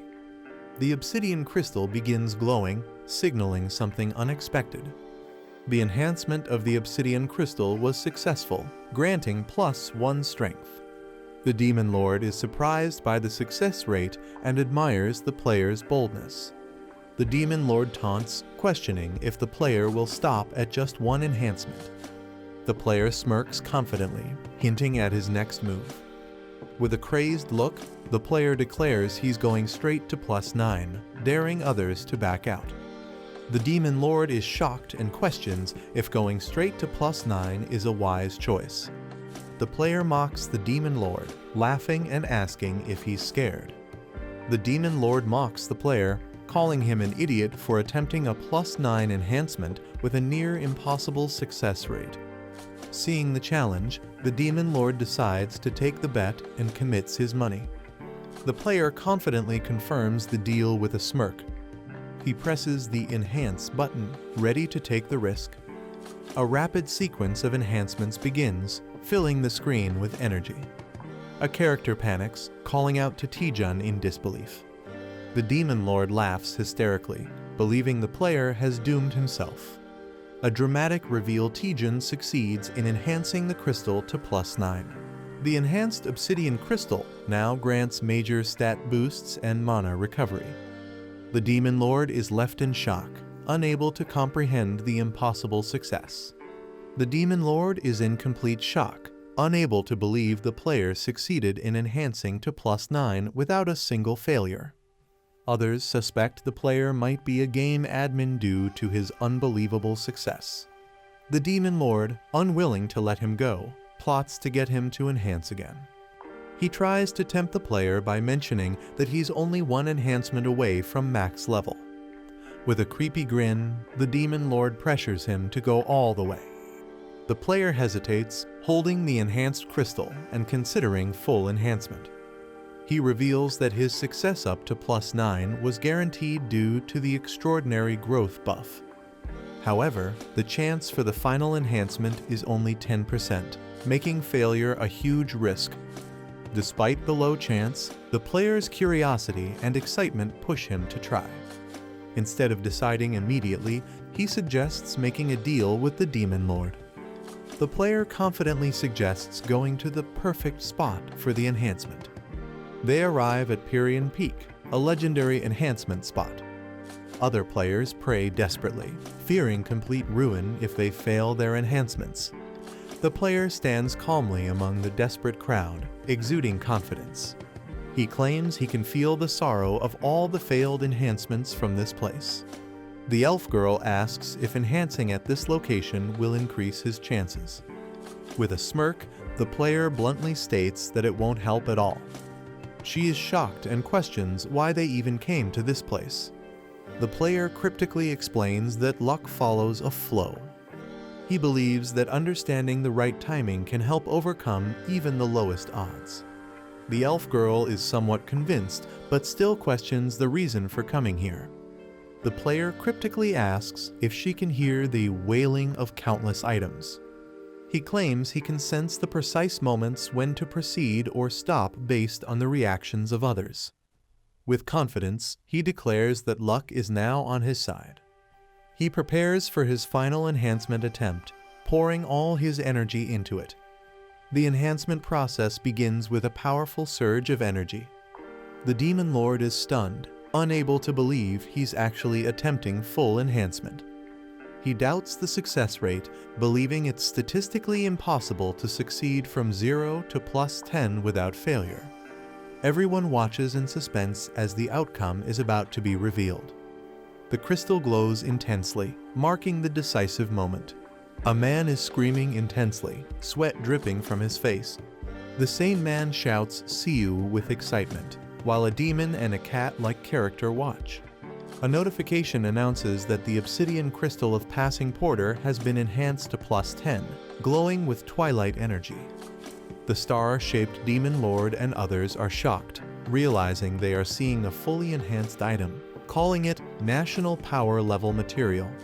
The Demon Lord angrily accuses someone of being a con artist, suspecting they used an illegal program to achieve the impossible. The man sarcastically questions who the real scammer is. He mocks the Demon Lord, accusing him of trying to extort a newbie while pretending to help. The Demon Lord, furious, threatens to report him to get him banned from the game. Instead, the man blocks the Demon Lord and happily logs out. The Demon Lord screams in frustration, demanding his resources back as the market logs out and synchronizes with Earth. Taejun, lying in bed, laughs about getting a maxed out item for free, while his companion sighs in relief. The elf girl worries about what would have happened if he had failed and how he would repay all the coins. Taejun casually responds, saying he would have just run away if he lost. He then laughs menacingly, mocking the real scammer, while the elf girl wonders if he is a demon. Taejun reveals that he also got valuable intel from the Parsley Market, holding up a mysterious item. Taejun holds a mysterious staff, realizing he might be able to use it. The scene shifts to the Clear Sky Guild's office, located at the top floor of a hospital. Seo Yeon HWA, the Vice Guild Master, is working at her desk and allows someone to enter. Taejun arrives, greeting her and being asked if he has recovered. He smiles, saying he isn't fully recovered yet, but is able to move. Seo Yeon HWA smiles, assuming Taejun has come because he has made a decision. She reflects on Taejun's impressive performance, ranking first in the last assessment. She believes that if her intuition is correct, Taejun will become one of Korea's top hunters. Taejun takes a determined step forward, about to make an important statement. He suddenly grabs her hands and boldly declares, "I want you." A large building with a medical cross symbol is shown. Someone questions if their skill is what the other person wants. Seo Yeon HWA teases Taejun about his way of speaking, while he looks confused. Taejun is puzzled, but the woman laughs it off, saying it was just a misunderstanding. Taejun wonders if he said something that could be misinterpreted, while a girl observes him. Taejun and the Seo Yeon HWA arrive at the 3rd basement level. Seo Yeon HWA confirms that Taejun wants to lift the curse from his item, finding it simpler than expected. Taejun hands over a skull-shaped cursed item to the Seo Yeon HWA. Seo Yeon HWA examines the item, confirming that Taejun obtained it when he was a D rank hunter. Seo Yeon HWA prepares to analyze the curse, confident that it won't take long. She activates her magic, generating a glowing green spell circle. Taejun and the girl recognize it as one of Seo Yeon HWA's powerful S-rank skills. The skill, Spell Dispel, nullifies and breaks down the structure of the targeted spell. Since a curse is just a complex spell, Spell Dispel is effective against it. A sinister man reveals that he wants that exact skill and holds a glowing crystal. Perfect Mimic's Obsidian Crystal Plus 10 allows the user to scan and store another person's skill. A man confidently declares that he won't just lift the curse, but will also steal the skill. Holding a glowing triangular artifact, he prepares to initiate something powerful. Seo Yeon HWA performs a mysterious ritual, copying the skill using green magical energy. Seo Yeon HWA, now focused, looks ahead with a serious expression. A terrifying shadowy creature suddenly appears, shocking the Seo Yeon HWA. Covered in blood, she looks exhausted while a young man reacts in horror. A monstrous entity emerges, wielding dark energy and exuding a threatening aura. The young man runs toward the woman, calling her Vice Guild Master Seo Yeon HWA. The man attacks the creature with a powerful explosion, determined to complete his goal. His eyes glow red as he focuses intensely on the situation. A terrifying dark monster with glowing red eyes emerges, exuding an ominous aura. The young man realizes that physical attacks have no effect and prepares a new strategy. He unleashes a powerful 20% fireball, summoning blue flames in his hands. The massive fireball hurtles toward the monstrous creature, illuminating the surroundings. The young man checks on Vice Guild Master Seo Yeon HWA, who admits she let her guard down but isn't fatally injured. The young man is shocked and confused, wondering where the monster suddenly came from. Seo Yeon HWA corrects him, revealing that the entity is not a monster, leaving him puzzled. She explains that the eerie figure is actually a cursed spirit, a manifestation of the curse itself. They realize that the curse is attached to the staff and can only be lifted using spell to spell. Seo Yeon HWA, wounded and struggling, reveals that she has been hit with a debuff skill, preventing her from using spell dispel. Seo Yeon HWA decides to forcefully dissipate the curse using her magic. Surrounded by intricate magical symbols, she acknowledges the loss of the staff but promises to grant a wish next time. The young man panics as he realizes something is about to go wrong.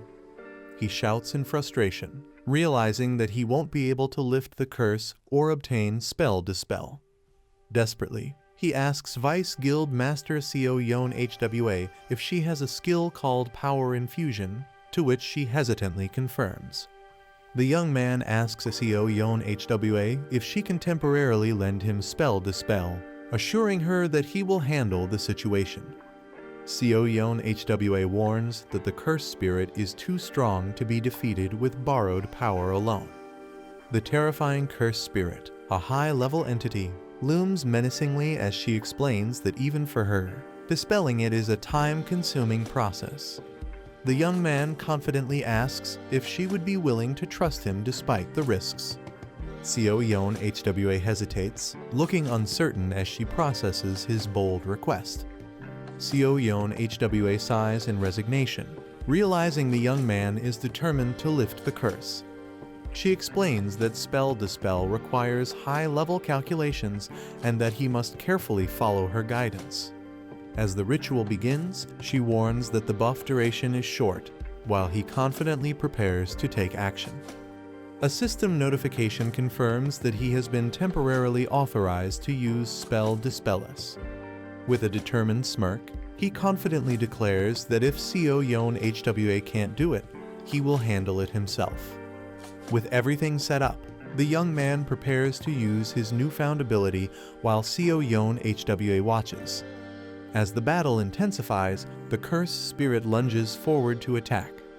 The young man unleashes spell dispel, surrounding himself with powerful green energy. His perfect mimic's obsidian crystal successfully scans and saves the spell dispel's skill, leaving one slot remaining. The cursed spirit screams in agony as its body begins to break apart from the impact of the spell.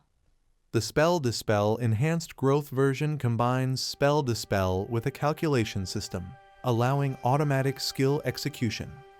Co Yon HWA instructs Hunter Taejun to analyze the calculation formulas behind the skill structure. Taejun, now confident and glowing with energy, assures her that he already understands what to do. Co Yon HWA is shocked, doubting that this complex process can be performed by instinct alone. Taejun, now fully prepared and brimming with power, boldly declares, "Don't worry, here we go again."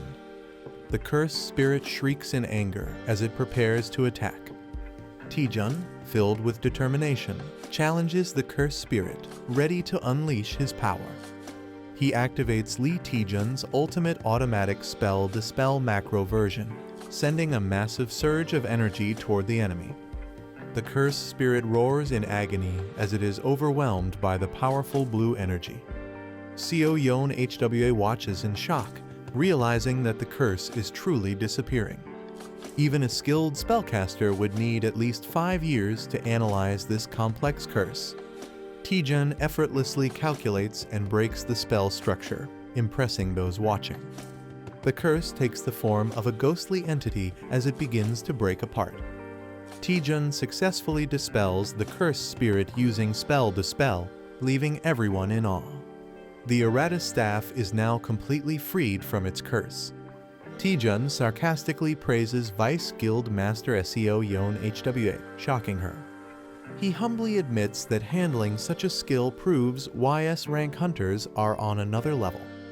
Co Yon HWA is stunned, realizing Taejun is far more impressive than she expected. She worries that joining Clear Sky Guild might actually hold him back. She suggests that Taejun check out Hwarring Guild, where the guild master has something for him.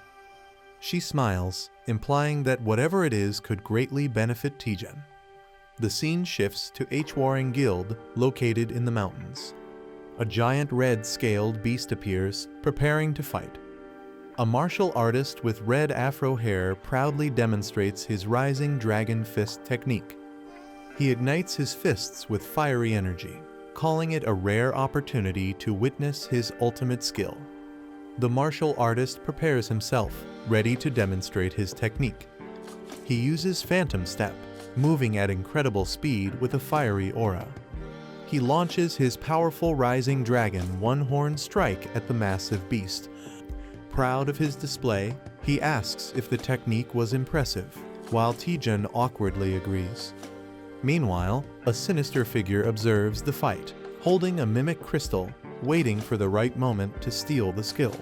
The protagonist dashes forward with intense energy, preparing for an attack or skill on Hanyang Island. Using a copied skill, the protagonist unleashes a powerful Rising Dragon strike against monstrous beasts. Laughing confidently, the protagonist marvels at the high-quality item they have obtained. The character gleefully expresses gratitude for receiving a high-class martial art for free, unaware of any hidden costs. A game-like notification reveals that the user's strength stat is too low, having the effectiveness of their skill. Shocked, the protagonist realizes that their free skill might not be as beneficial as they thought. Frustrated and furious, the protagonist learns the hard way that nothing comes for free in this world. Regretting their choices, the protagonist laments not having trained their body, while a muscular figure laughs at their weakness. A system message assigns an urgent quest requiring the protagonist to practice multiple moves 2,000 times each to improve their strength. The protagonist calculates the sheer amount of effort required and realizes it will take at least 10 hours to complete. Feeling overwhelmed, the protagonist complains about how difficult everything is, despite hoping for an easy reward. The protagonist falls silent, deep in thought, possibly coming to terms with the reality of their situation. Motivating himself, the protagonist recalls his past struggles and convinces himself that this challenge is nothing in comparison. Determined, he decides to maximize his strength stat, showing a fierce and resolute expression. With newfound energy, he launches into extreme training, ready to push his limits. A cheerful character hums happily while carrying a bag, possibly bringing supplies or food. She warmly offers food to Taejun, reminding him to take care of himself while training. She is shocked or confused by something unexpected. A close-up of a sweating and exhausted Taejun, breathing heavily from intense training. Taejun, now muscular and toned, stands confidently, surprising those around him. The female character observes Taejun's unusual behavior, suspecting something has changed about him. The narration reveals that Taejun, once ordinary, is excelling in the B-rank hunter exam and gaining attention from guild leaders. Taejun's rapid and unnatural growth is compared to a butterfly emerging from a cocoon, highlighting his transformation. Lee Xian-ah feels conflicted about someone's growing recognition, sensing they are drifting apart. She is startled when addressed, realizing she might be caught for unauthorized training. She nervously tries to cover up, fearing punishment for using the training room without permission. Instead of scolding, the other person reassures her, patting her head. They notice an unusual aura, which turns out to be Taejun fighting inside the training room. The observer recognizes Taejun's martial art style and seems intrigued. Taejun, surprised, greets the observer, who acknowledges their past acquaintance. The man acknowledges Taejun's success in passing the B-rank hunter exam. Taejun humbly thanks him for the compliment. The man asks if Taejun is still working as a freelancer, and Taejun confirms. The man decides to make an offer to Taejun.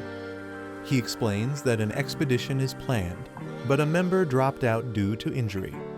Lee Xian-ah panics and interrupts, concerned about something.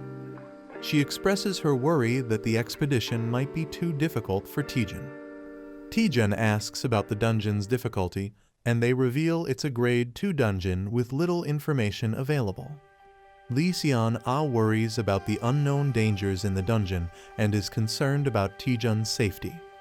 Taejun is surprised by her concern and calls her name. Internally, Taejun feels frustrated, believing she is underestimating him. The man reassures them that Taejun should be able to handle the dungeon and reminds them that joining is optional. He suggests that fighting real monsters will be more beneficial than just training in a controlled environment. Taejun realizes that fighting in real battles gives a significant advantage compared to training. He agrees to join the expedition, but has one question.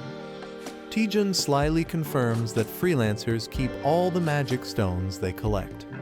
Taejun walks through the city with a small spirit-like creature following him. A text conversation shows someone reminding Taejun to arrive on time, but he's still on his way. Taejun finds the situation annoying while the spirit calls out to him. The spirit warns him that it's dangerous to move freely since the culprit behind the evaluation manipulation is still unknown. Taejun reassures the spirit, saying he'll be with Shinhwa Guild members this time. The spirit questions if Shinhwa Guild can be trusted. A backstory panel explains that Hwarang Guild's Mati Pyong and Shinhwa Guild's Cha Sunhyun have been close friends for 20 years, strengthening the relationship between both guilds. Taejun explains that Shinhwa Guild is highly unlikely to be involved in the manipulation. Taejun confidently brags about his strength, claiming he's nearly invincible. He insists his confidence is justified, but the spirit warns him to stay cautious. They arrive at a grade 2 transfer-type dungeon, which has no prior information. Lee Seon-ah is surprised to see Taejun already there. She introduces him to the team members from Shinhwa Team 3. No Young-chul, the youngest member, enthusiastically introduces himself. The team prepares to enter the dungeon, ensuring everyone is present. Lee Seon-ah reveals that one more person is joining, which surprises the team. She explains that a member got injured last night, so they called in a replacement hunter. Taejun is shocked to hear about another hunter, just as someone yells at him to move. Taejun turns around, noticing someone approaching. A rough-looking man steps out of a car, annoyed by Taejun. The man rudely questions if Taejun is deaf, acting intimidating. Taejun and the others realize this is the replacement hunter, and his appearance makes them uneasy. Taejun politely introduces himself to the rough-looking hunter and asks for his name. The man remains silent, staring at Taejun with a serious expression. He suddenly bursts into loud laughter, making the situation awkward. He rudely questions who Taejun is, clearly unimpressed. Ignoring Taejun, he tells the team to hurry up and enter the dungeon, frustrating Taejun. Lee Seon-ah calms Taejun down, explaining that despite his rough attitude, he is a well-known figure in the industry. Kim Ji-hoon is revealed as an A-rank freelance hunter, infamous for his terrible personality but unmatched skills. Kim Ji-hoon hoards all the magic stones, taking advantage of his freelancer status. His teammates suffer, left without resources, even for medical treatment. Taejun and Lee Seon-ah discuss Ji-hoon's reputation, realizing how terrible he is. Taejun has a moment of self-reflection, feeling like he can relate to Ji-hoon's greed. Taejun acknowledges that meeting someone like Ji-hoon was bound to happen sooner or later. Ji-hoon intimidates one of the younger team members, asserting his dominance. Taejun, with a sinister grin, plans to give Ji-hoon a taste of his own medicine. A blood-red sky signals danger as a monster appears. Ferocious monsters charge forward, screeching wildly. The team prepares for battle, maintaining formation. Lee Seon-ah watches as the fight turns intense. A strong fighter swiftly eliminates low-level monsters. Kim Ji-hoon laughs, feeling rusty in battle. Lee Seon-ah scolds Kim Ji-hoon for acting alone. She warns that his reckless actions endanger the team. Kim Ji-hoon dismisses her concerns, questioning her leadership. Lee Seon-ah is furious after being insulted as a leader. Kim Ji-hoon mocks her, emphasizing power and fame. He laughs, belittling her leadership as he walks away. Another team member grits his teeth in frustration. A mysterious castle welcomes them under the red sky. Duke Duwas, the ruler of the cursed land, introduces himself. Kim Ji-hoon rudely interrupts, demanding answers. Duke Duwas reassures them he won't keep them long. The land once sealed away a great and ancient evil. The land was cursed, unfit for human life, until an artifact suppressed its evil. The artifact purified the land through consecration. Someone has stolen the sacred artifact, causing concern. Duke Duwas explains that restoring the artifact could revive the land. The invaders broke the artifact into pieces and scattered them. Kim Ji-hoon laughs, thinking the quest is too easy. Other members discuss the lack of a real boss monster in this quest. Lee Seon-ah realizes there are 4 artifact pieces in different locations. Kim Ji-hoon mocks her, questioning why she's even thinking about it. Kim Ji-hoon suggests splitting into pairs to search faster. Lee Seon-ah insists on staying together for safety, but Lee Taejun eagerly agrees. Lee Taejun silences her with a SHH before she can argue. A creepy smile appears as someone volunteers to team up with Kim Ji-hoon. The teams agree to regroup in the south after finding an artifact. Lee Taejun excitedly calls Kim Jae-hoon Sir, surprising him. Lee Taejun claims he was inspired by Kim Jae-hoon's words. Kim Jae-hoon enjoys wealth and power, believing skilled hunters deserve more. Lee Taejun passionately declares his loyalty to Kim Jae-hoon for life. Kim Jae-hoon laughs, impressed by Lee Taejun's mindset. He tells Taejun to stick with him, offering to help. They arrive at a graveyard, sensing eerie tension. Taejun asks about the artifact, but Jae-hoon smirks knowingly. Jae-hoon suspects monsters are lurking nearby, protecting the artifact. He prepares to fight, while Taejun requests a favor. Taejun pretends to be nervous, asking for a small task. He requests to handle a small area alone. Jae-hoon laughs and agrees without suspicion. Jae-hoon allows Taejun to handle the small area alone. Jae-hoon grows impatient, demanding the monsters to appear. Taejun swiftly eliminates the incoming monsters. Taejun pretends to be lucky after obtaining high-grade magic stones. Jae-hoon complains about not getting any loot as more monsters are spotted. Taejun effortlessly takes down 3 monsters at once. He reassures Jae-hoon, claiming he'll handle the endless monsters. Jae-hoon realizes all the monsters are appearing near Taejun. Jae-hoon starts suspecting that Taejun knew about the monsters all along. Jae-hoon laughs, doubting Taejun is smart enough to plan ahead. Jae-hoon activates a special skill he didn't want to use. He unleashes a powerful area-wide taunt, challenging all enemies. Taejun grins, knowing exactly what's happening. Lee Seon-ah observes Jae-hoon's skill but isn't impressed. She recalls that Jae-hoon possesses a taunt skill. Taejun suspiciously shows interest in Jae-hoon's skill. He smirks, realizing the skill could be useful. Taejun manipulated Jae-hoon into activating the skill, making monsters gather. A radar shows a large number of monsters hidden in the area. Someone plans to take advantage while another person lures the monsters. A man turns around in surprise, sensing something. A huge wave of terrifying monsters rushes toward him. He panics upon realizing the overwhelming number of enemies. He desperately calls for help as the monsters surround him.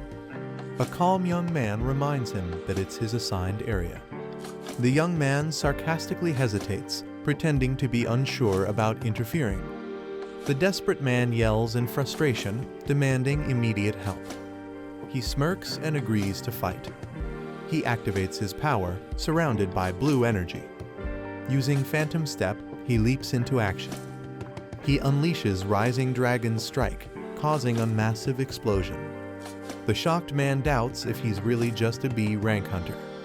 He wipes his sweat, relieved that all the monsters are gone. He happily counts the magic stones he gained. He jokingly credits the other man's taunt skill for his victory. He suggests leaving since they've completed their mission. The other man hesitates, wanting to gather more magic stones. A bloody battlefield is filled with the remains of defeated monsters. The team celebrates finding the artifact with Taejun's help. Taejun completes the emergency quest and masters new skills. A teammate is surprised by how many enemies Taejun defeated. They discover a massive pile of glowing magic stones. Taejun acknowledges the large number of magic stones as a problem. Taejun decides to share the magic stones with his teammates. Others hesitate, feeling that Taejun is being too generous. Taejun insists that everyone deserves a reward for their efforts. Taejun smiles as he thanks Jae-hoon for sharing his magic stones. Taejun announces that he will split his and Jae-hoon's stones with the team. Jae-hoon hesitantly agrees, but looks regretful about losing his stones. The team praises Jae-hoon, mistaking him for being generous. The team gratefully accepts the shared magic stones. Jae-hoon is confused but nervously goes along with the situation. Lee Seon-ah acknowledges Taejun's clever move.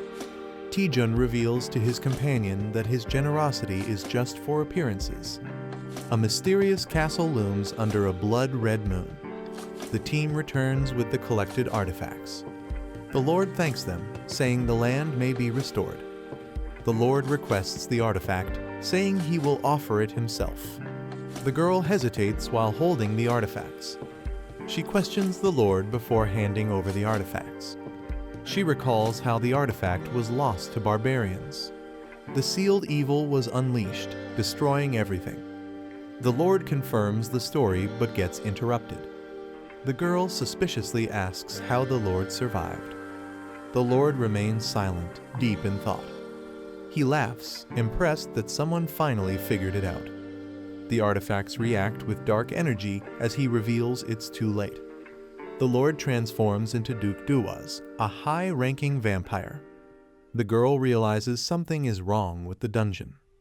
She suspects finding the artifact wasn't enough to clear the dungeon. She deduces that handing over the artifact triggered a new quest. Duke Duwas acknowledges the duplicate quest's true nature. The team realizes that the Lord was the final boss all along. The vampire demands the artifacts to complete his resurrection. Sion Ah stands in a trance, clutching the artifacts. A teammate shouts in panic as Sion Ah moves forward. An ambush interrupts the situation with a sudden attack. A mind-controlled ally attacks with a blade. Charm's evil eye is revealed as a powerful mind control ability. The vampire's charm skill has taken control of an ally. Taejun realizes his spell nullification skill protected him. The vampire mocks Taejun, questioning his resistance to the power.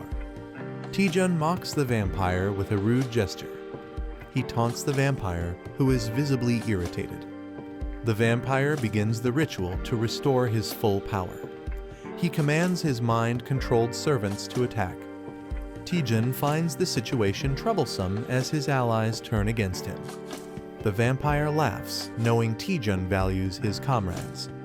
He predicts Taejun's downfall at the hands of his allies. Taejun prepares a counterattack, activating a skill. With a powerful strike, an enemy is taken down. A fierce attack strikes a monstrous opponent, causing a powerful impact.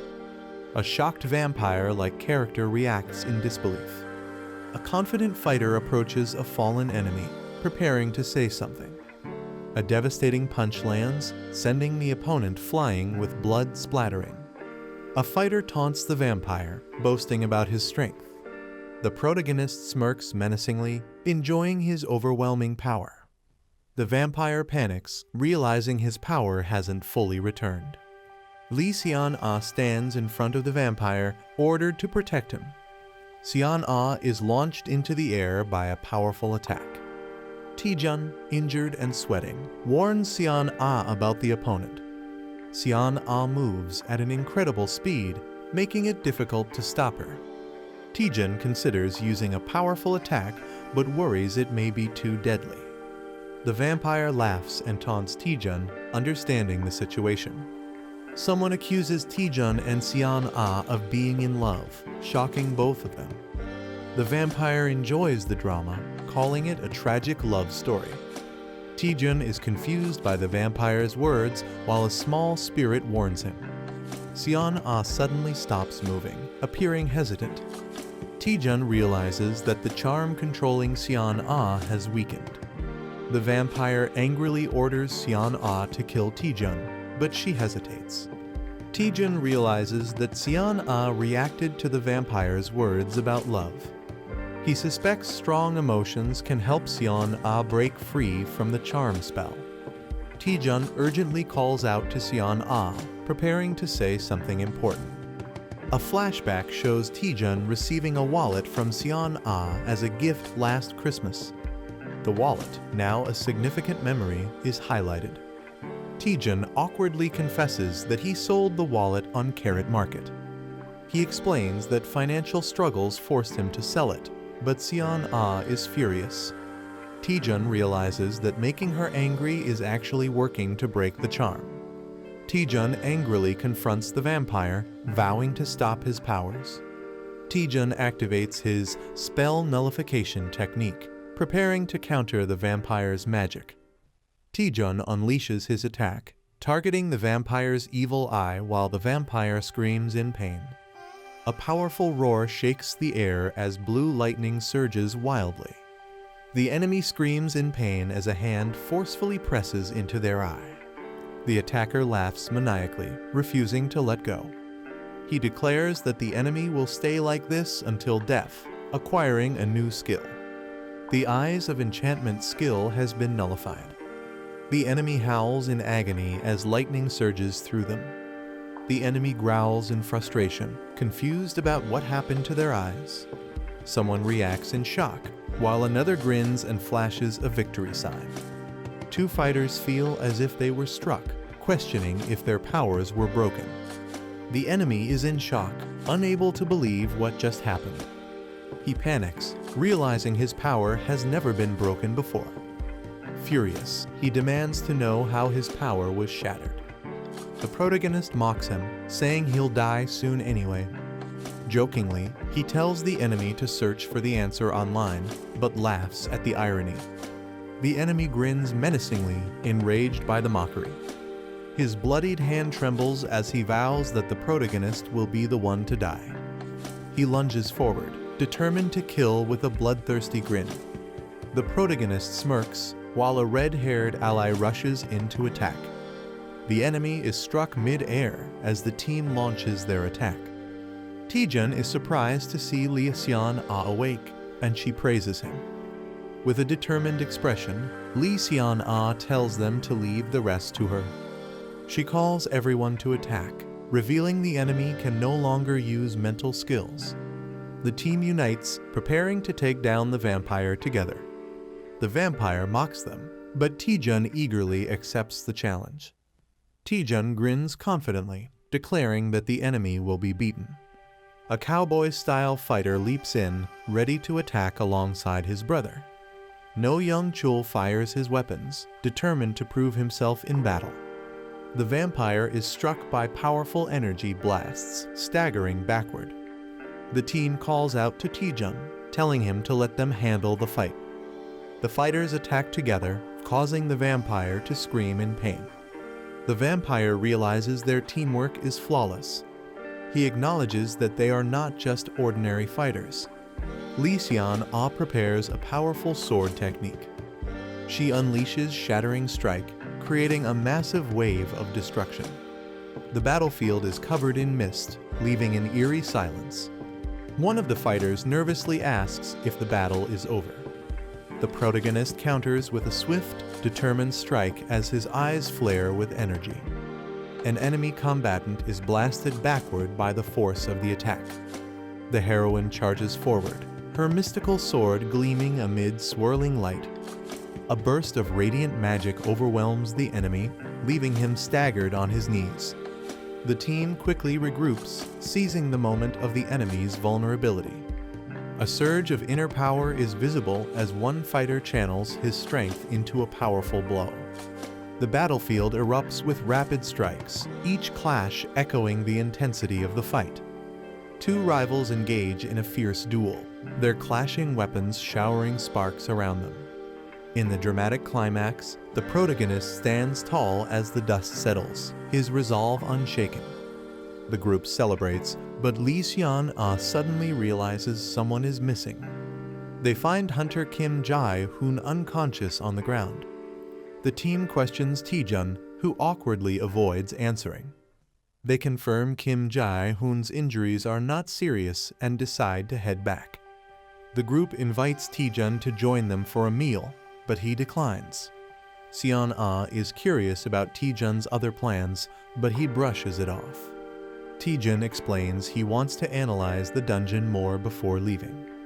He considers it part of his training, looking at the mysterious dungeon. The team admires Taejun's dedication and commitment to his goal. Lee Seon-ah sighs, acknowledging Taejun's extreme passion.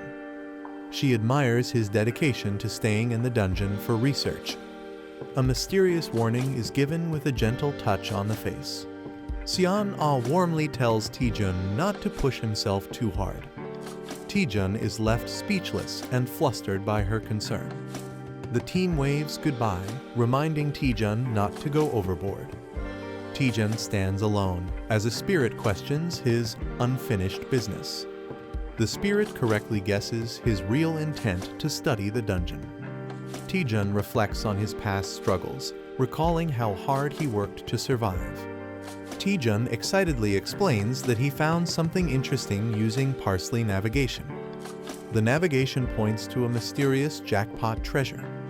Taejun can't resist the excitement and insists on exploring, while the spirit looks unimpressed.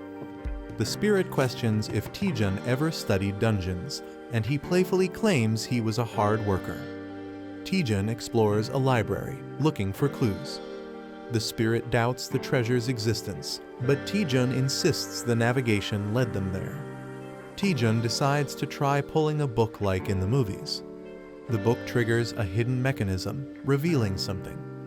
Taejun finds a secret passage and celebrates discovering hidden treasure.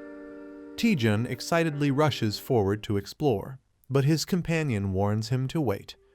Taejun steps onto the ground, unknowingly triggering something. A trap activates, sending Taejun flying through the air. Taejun narrowly avoids deadly spikes and realizes the place is full of hidden traps. The navigation data suggests the traps are intentionally concealed. Taejun acknowledges the difficulty, thinking about how to proceed. Taejun decides to use a special ability to navigate the dungeon safely. Taejun summons a powerful skull-adorned staff with dark energy. The summoner calls upon Eratus using a dark ritual. A man is shocked upon recognizing the name Eratus. Eratus emerges from the summoning circle, demanding to know who summoned him. Eratus greets the summoner with an eerie presence. Eratus, the harbinger of death, introduces himself with his stats displayed. A ghostly creature screeches in fear, questioning the summoner's identity. Eratus is confused and questions how he was summoned. The summoner smugly confirms that he used the staff to summon Eratus. Eratus warns that the staff is filled with countless evil souls that could take over one's body.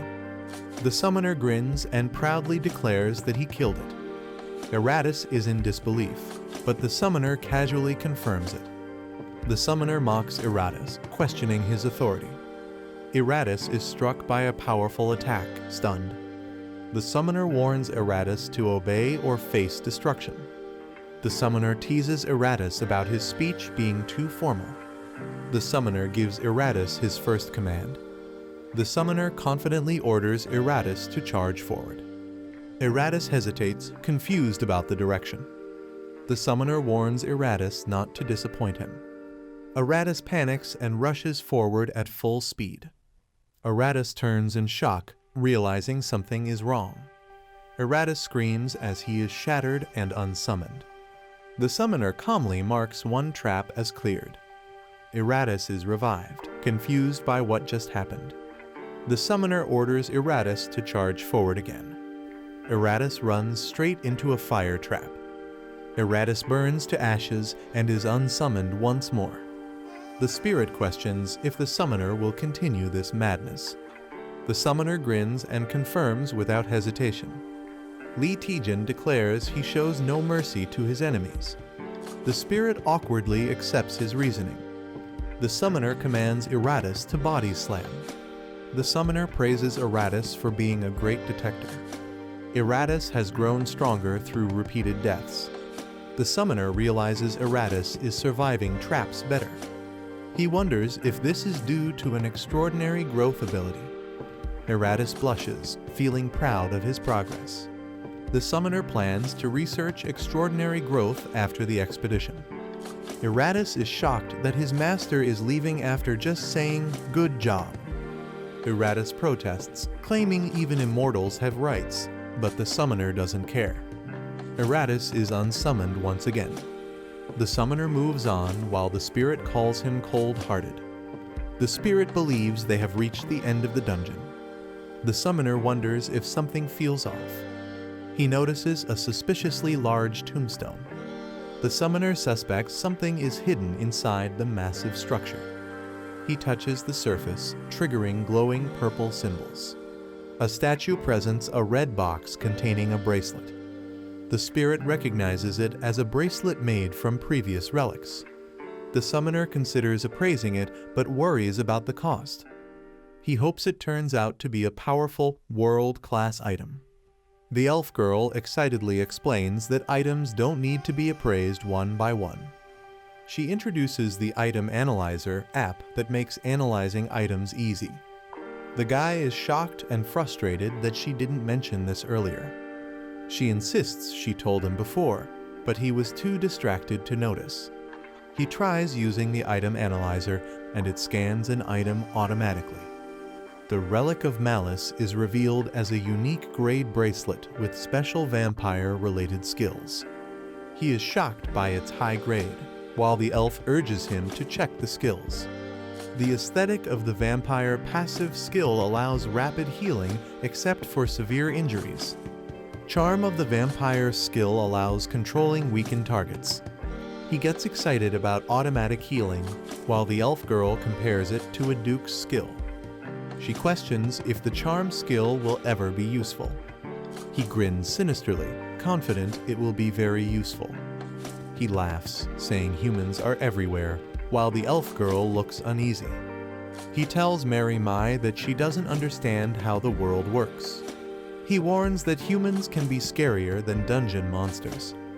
A mysterious figure confirms their target, a newly ranked B-class hunter. A stealthy assassin with the Silent Shadow skill is assigned to handle the target alone. Lee Taejun arrives at the location, unaware that the assassin is watching him. The assassin recalls that Taejun was a D-rank porter not long ago but quickly rose to B rank. The assassin believes Taejun must die for becoming too noticeable. He launches a swift attack while Taejun finds the situation strange. Taejun stands victorious after a sudden counterattack, confused about the navigation error.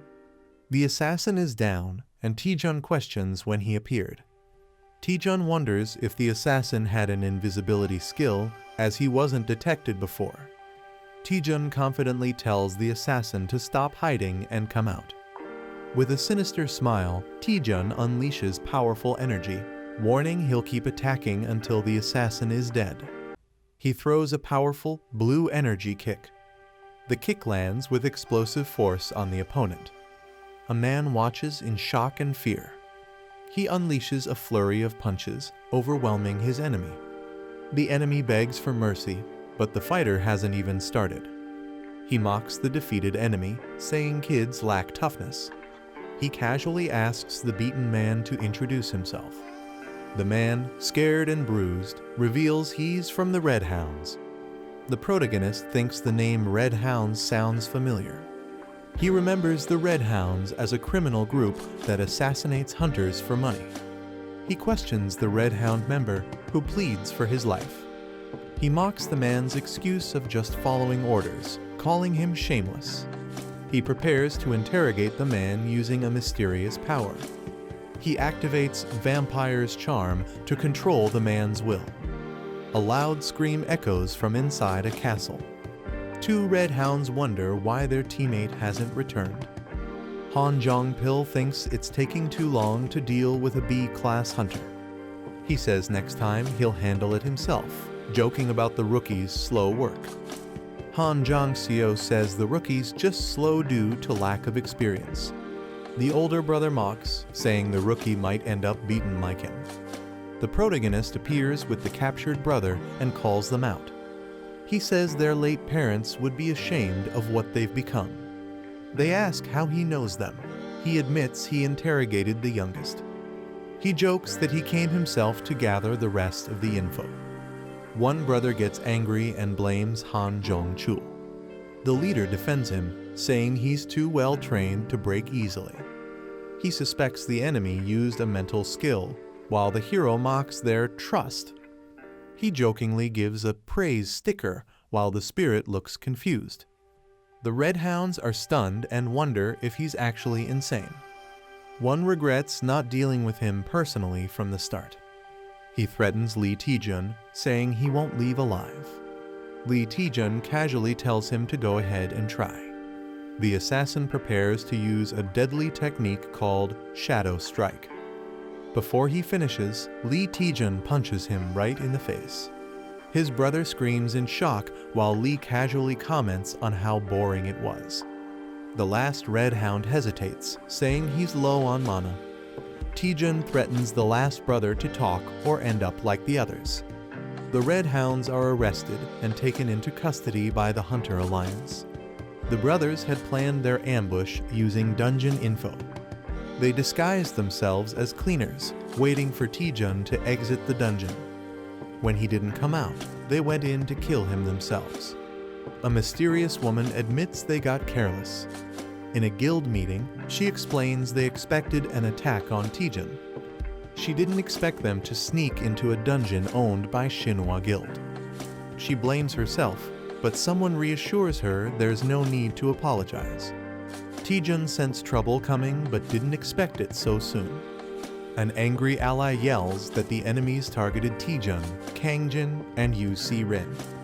He wants to go interrogate them by force, but Taejun stops him. Taejun calmly reveals he already knows who's behind it all. They're surprised how easily the enemies talked during the interrogation. With serious eyes, she demands to know who's responsible. She's furious about the attacks on multiple hunters, including Taejun. Taejun silently stares, ready to expose the truth. He names the culprit, Bi Hyun-soo, the head of the Seong Guild. They're shocked to hear that Bi Hyun-soo is the culprit. The man claims he knew it just by Bi's suspicious face. Seong Guild rose rapidly in rank, known for dirty and ruthless tactics. Until now, they only had suspicions Taejun brought real proof. They trust Taejun's judgment, completely no room for doubt. The guild leader decides to bring elite members and retaliate. The man vows to protect his disciple and join the fight. He gets fired up to storm the enemy HQ and Taejun asks to come too.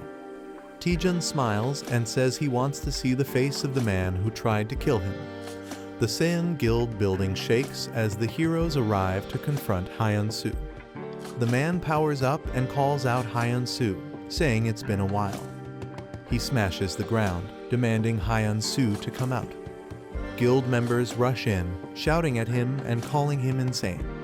Someone reminds them they already know why this is happening. The woman from the Chunjeon Guild demands Bi Hyun-soo be brought out now. She threatens to burn the whole building down if he doesn't show up. She orders her guild to begin the attack. The guild unleashes powerful magic, striking the building with green energy. A man desperately bangs on a vault door, calling for his boss. The boss is panicking as he's told 2 guild leaders have broken in. He curses his situation, blaming himself for hiring incompetent people. He angrily questions where everything started to go wrong, blaming Lee Taejun. Planning to flee, he decides to take the money and escape unnoticed. He hears a sudden noise and looks back, startled. Someone finds his hiding place and taunts him. Shocked, he recognizes the intruder. A creepy man introduces himself as B-class hunter Lee Taejun with a chilling smile. A surprised man asks how Lee Taejun got there, and Taejun casually replies he walked. Taejun enters confidently, saying he's great at finding people. The seated man suspects Taejun wants something for showing up secretly. He offers Taejun a suitcase full of money, asking if that's what he wants. Taejun is stunned by the cash, but his spirit companion warns him to stay focused. Taejun refuses the money, saying he's not after dirty cash. He steps closer, saying there's just one thing he wants to confirm. Taejun accuses him of rigging the promotion exam and suspects another person is involved. The man is shocked, but Taejun insists he already knows most of the truth and wants honesty. The man angrily claims he acted alone in rigging the exam. Taejun laughs, realizing his bluff didn't work. Taejun decides to just beat him up and take him in. The man glares furiously, insulted by Taejun's confidence. He mocks Taejun, summoning dark power to intimidate him. He says he only fears top hunters, not someone like Taejun. Taejun recognizes the dark energy and braces himself. The man smirks, thinking Taejun would have avoided all this by accepting the bribe. Taejun wonders if he should have taken the deal, but his companion freaks out. Taejun realizes that if dark matter is real, things might get dangerous. Dark matter absorbs energy, blocks attacks, and drains mana, making it nearly unstoppable. Taejun's spirit warns him to run, but Taejun stays calm despite the threat. Taejun mocks the opponent, calling the dark matter fake and weak. The enemy is shocked Taejun would fight with just a fireball and accuses him of bluffing. Taejun activates a QR scanner ability to expose the truth behind the opponent's skill. He charges down confidently, ready to reveal what's really going on. The scan reveals it's just a copied skill with only 10% of its original power. Realizing he's been exposed, the man panics and begs to talk it out. Taejun blasts his enemy with a powerful electric attack. The enemy screams in pain as the electricity hits hard. He rolls on the ground shouting for help, while Taejun is confused. Taejun is surprised that the enemy is so weak even though he held back. Water is dumped on the burnt man while Taejun tells him to stop being dramatic. Soaked and miserable, the enemy admits he's done talking. Taejun activates a skill to search for any hidden tricks or surprises. A damaged building sets the scene for Taejun's victory over Bi Hyun-soo. Taejun gets praised for being way more capable than the usual HQ members. Taejun humbly agrees with praise, while the man proudly smiles. The guild master jokes he held back, or the building would have been destroyed. Taejun asks about guild master Seo, and the red-haired man says she's gathering evidence. A portal opens, and guild master Seo arrives just in time. Seo Yeon HWA confirms she found solid proof of exam tampering at the main office. She says some officials were involved, but they've already escaped overseas. She clarifies that Bi Hyun-soo rigged the exam with help from corrupt officials. The man gets angry about how people will do anything for dirty money. Furious, he grabs Bi Hyun-soo and scolds him for thinking money could solve everything. The man drags Bi Hyun-soo off for a beating before handing him over, while Taejun and Seo just watch. Seo Yeon HWA thanks Taejun for catching Bi Hyun-soo in his secret hideout. She says they're once again in Taejun's debt, but he says he did it for his own reasons. Taejun explains he wanted to uncover any hidden forces involved in the corruption. He doubts Bi Hyun-soo acted alone and suspects a bigger plot. Taejun lists dark magic, liches, and assassins too much for one person to manage alone. He believes Bi Hyun-soo had help, and he wants to bring down every last one of them. Taejun declares anyone who commits evil should face justice plain and simple. Surprised, Seo comments on Taejun's unexpectedly righteous side, and he just smiles. Seo asks Taejun if he found the people helping Bi Hyun-soo behind the scenes. Taejun gives a quiet, knowing smile in response. Somewhere else, someone lies and says there was nothing found. News reports confirm Bi Hyun-soo confessed to the exam rigging after his arrest. A furious man, Go Young-min, is frustrated Bi acted recklessly and hired assassins. He starts to panic, worrying that the consequences might reach him too. He reassures himself that the sealed contract should keep him safe, then someone knocks. Nervously, he tells them to come in, sweating with tension. His vice guild master, Cho Yang-ti, enters and says someone wants to meet him personally. The masked visitor waits in the lobby, and Go Young-min wonders if it's someone from a known guild. The vice guild master says the visitor is masked and unidentifiable. The visitor left a cryptic message, "Flying Fly," which shocks Go Young-min. Panicked, he shouts to let the visitor in immediately, wondering if Bi Hyun-soo betrayed him. As the masked person enters, Go Young-min anxiously questions if their secrets were leaked. The masked man removes his disguise, and Go Young-min is stunned it's Lee Taejun. The vice guild master recognizes Taejun from the B rank assessment. Confused and nervous, the guild members wonder why Taejun is here. Go Young-min puts on a fake smile, wondering if Taejun came to blackmail him. Go Young-min suddenly bursts into maniacal laughter, completely losing it in front of everyone. Hunter Lee Taejun throws enemies like a whirlwind, shocking everyone around. Someone shouts at Yang T in confusion as he suddenly moves. A girl screams, "Stop him," while falling in terror. Taejun charges wildly through the hall while others rush to stop him. Someone screams, begging Taejun to stop and questioning his sanity. Taejun laughs maniacally as he moves with insane speed. The bald man commands Yang T to stop Taejun immediately. A purple attack is launched as Taejun is mid-flip, and someone yells in anger. A powerful energy blast explodes as someone screams Taejun's name in fear. An impressed voice praises Taejun's strength, calling him Hwaryong Guild's true number one. The bald man acknowledges the girl's flawless technique that restrained him instantly. The girl slams someone into the ground, saying it's enough to pass the entry test. The man introduces himself while Taejun flips mid-air and restrains him with help from the girl. Taejun proudly states his name with confidence and a smile. Taejun says he attacked just to test the guild's skill level before joining. He smirks and says it was all just a test to see how they'd react. Someone watches Taejun nervously, thinking he's totally insane. The man is stunned by Taejun's behavior, calling it beyond crazy. He warns Taejun not to act foolish, reminding him of where he is. He mocks Taejun, saying a weakling without necromancy has no place here.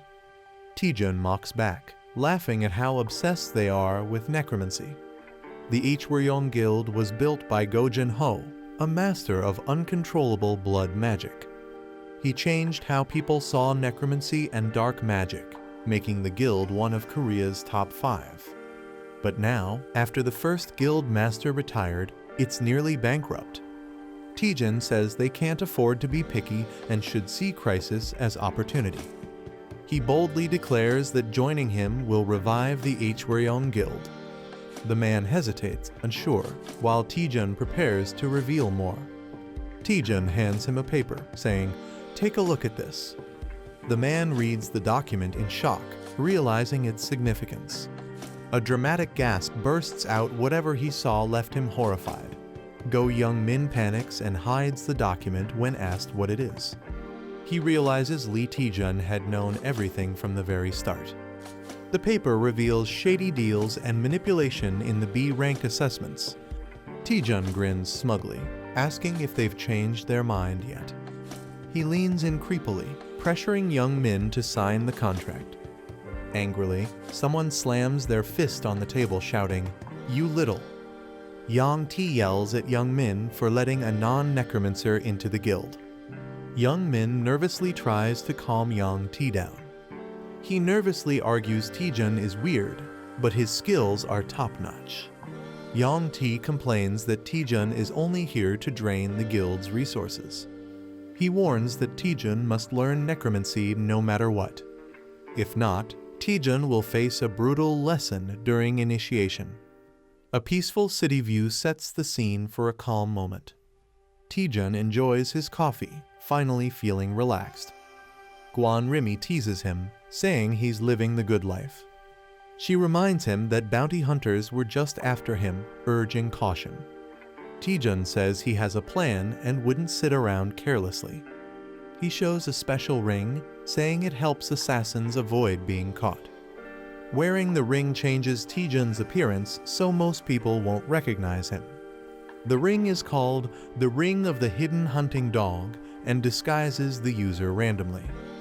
Guan Rimi feels relieved Taejun can now move around safely. She wonders why Taejun chose Hwaryong Guild over the better-known ones. Taejun says other guilds are fine, but dealing with their demands would be too much trouble. He doesn't want to deal with constant international expeditions. He also dislikes being dragged into political events by top guilds. Since Hwaryong is ranked low, it lets him freely profit from monastones. He even gets to set his own contract terms. Guan Remy now fully understands his reason. Taejun casually says he might go shopping since it's been a while. Guan Remy is surprised by his sudden interest in shopping. Taejun says splurging now and then is worth it. Let's go waste some money.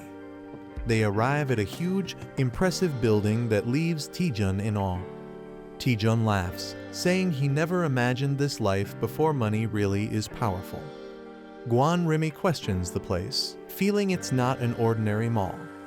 Taejun explains it's the largest marketplace for hunters, packed with all kinds of gear. The mega mall has everything from weapons to armor, updated weekly with rare items. It's called Gwimuljeon, a massive hunter-only shopping complex in Korea. Taejun is about to shop when someone suddenly recognizes him. A girl says she barely noticed him with the item on. She says she's heard of him from her brother. Taejun is confused. She introduces herself as Choi, leader of the Shinhwa Guild. Taejun greets her and realizes she's the sister of Cha Soo-hyun. He asks why the Shinhwa Guild leader is at a mall, and she's surprised he doesn't know. Cha Yeren reveals she runs the mall and visits to check new items weekly. Taejun is shocked the biggest mall in Korea belongs to Shinhwa Guild. He apologizes for not recognizing her, and she says it's fine since she avoids media. A girl asks Taejun if he has some free time, catching him off guard. She tells Taejun she heard about his heroic actions during the dangerous dungeon expedition. She offers him a reward as a token of thanks for saving lives.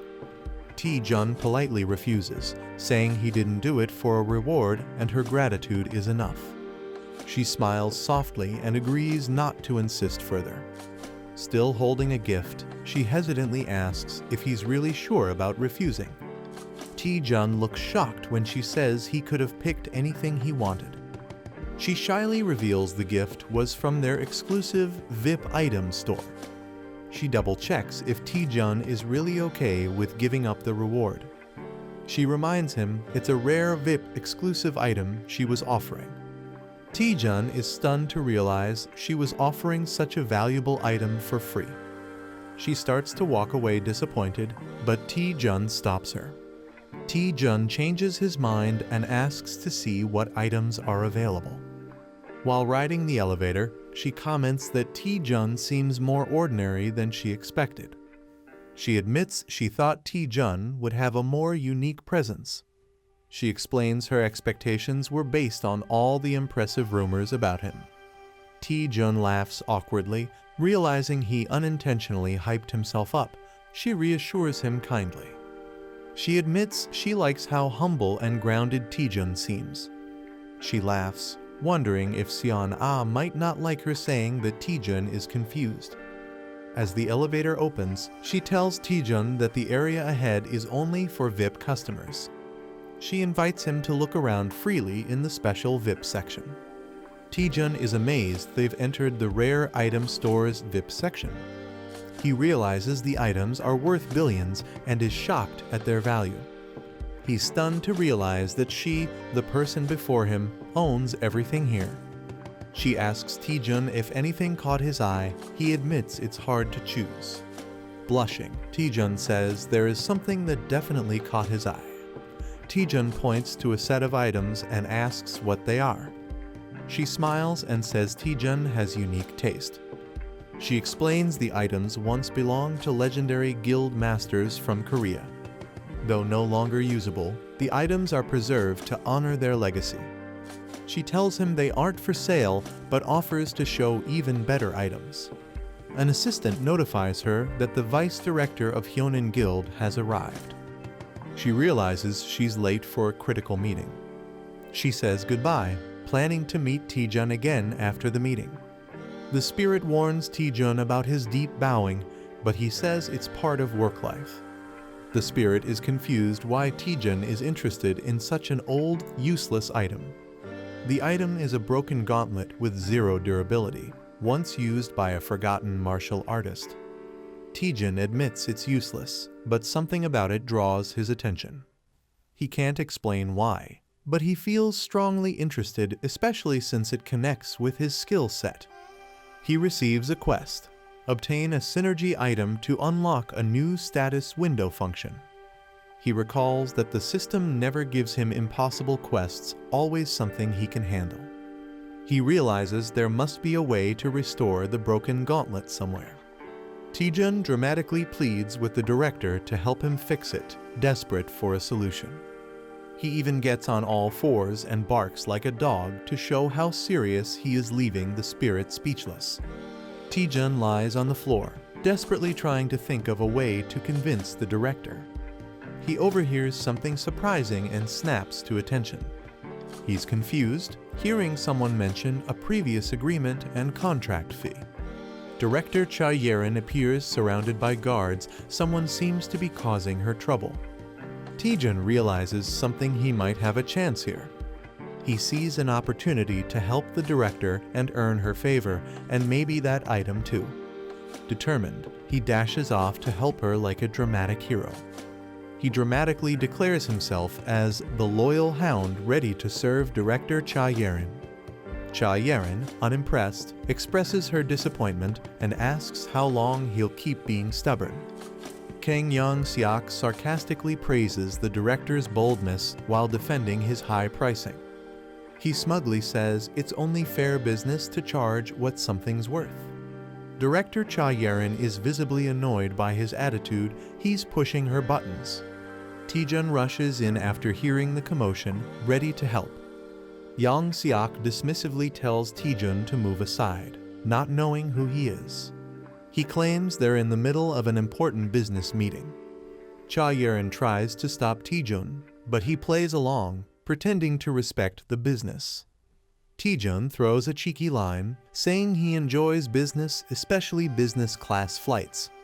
With a smug grin, Taejun takes a seat and suggests they talk business. Kang Young-seok asks who Taejun is, and Director Cha hesitates to respond. Taejun looks at the weapons and begins to piece together the situation. The Hyonin Guild specializes in item appraisal and dominates the Korean market. Because of that monopoly, the Shinhwa Guild is forced to comply even with unfair treatment. Taejun confidently introduces himself as Choi-yeon's legal advisor. With a big grin, he asks what the issue is, as if it's just casual business. Director Cha is confused by his bold claim, while Kang accepts it without question. Kang explains they're being asked to appraise too many items in too short a time. He says hiring extra staff increases cost, and the added payment wasn't nearly enough.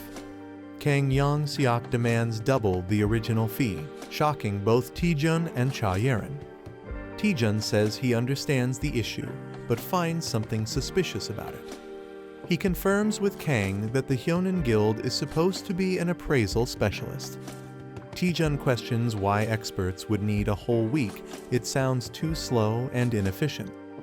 He mocks them, laughing that a week per item is absurd and saying he'd have found another guild by now. Kang becomes visibly angry and offended by Taejun's words.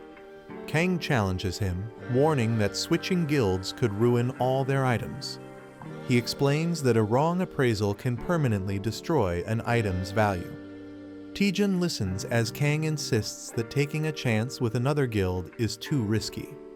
The director questions if any other guild can handle the job.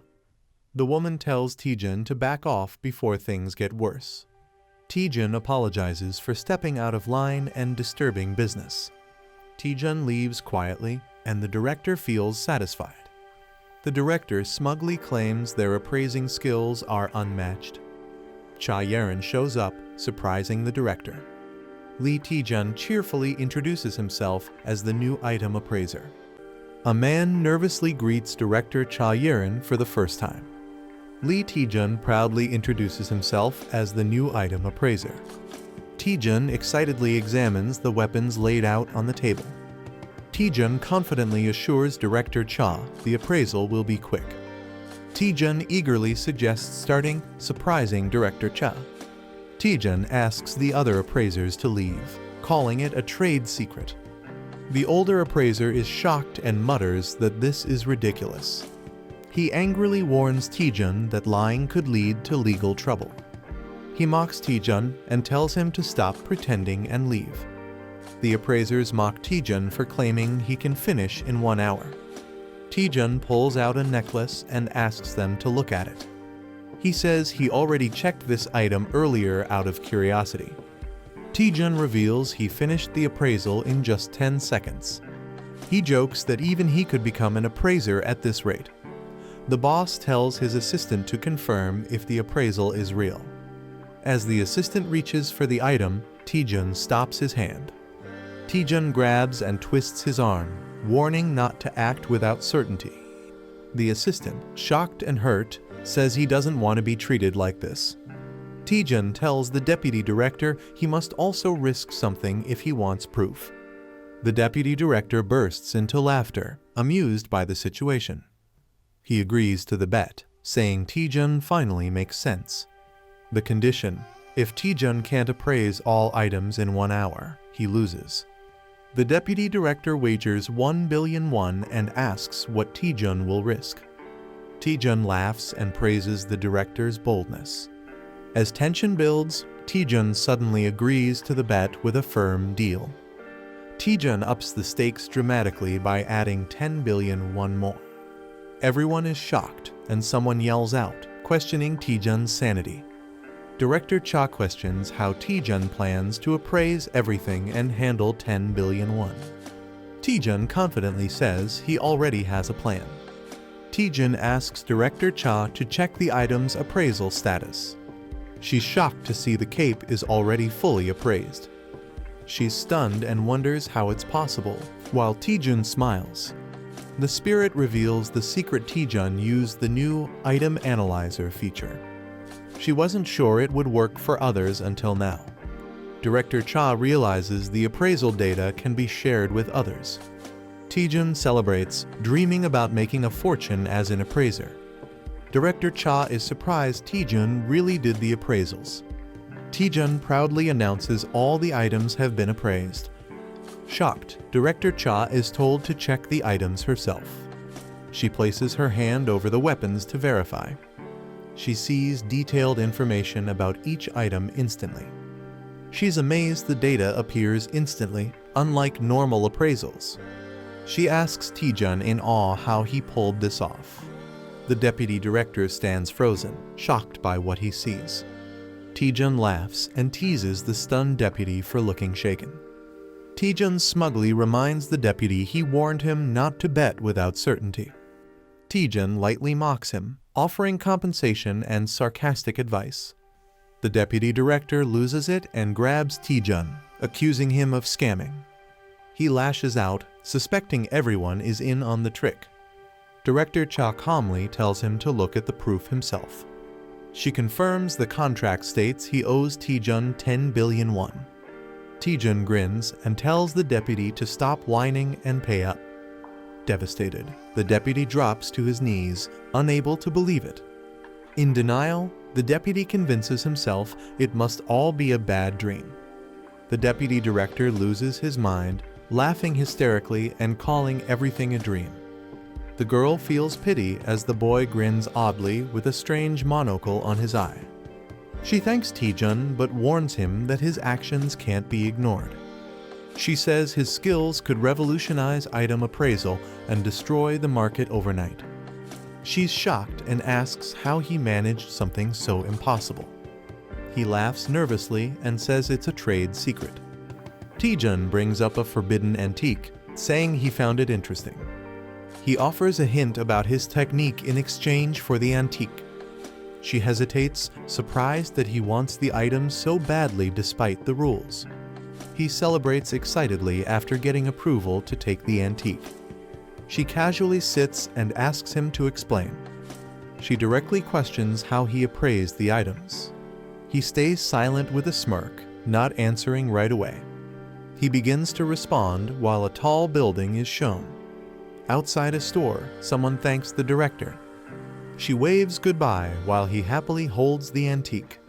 Someone asks the director what she found out.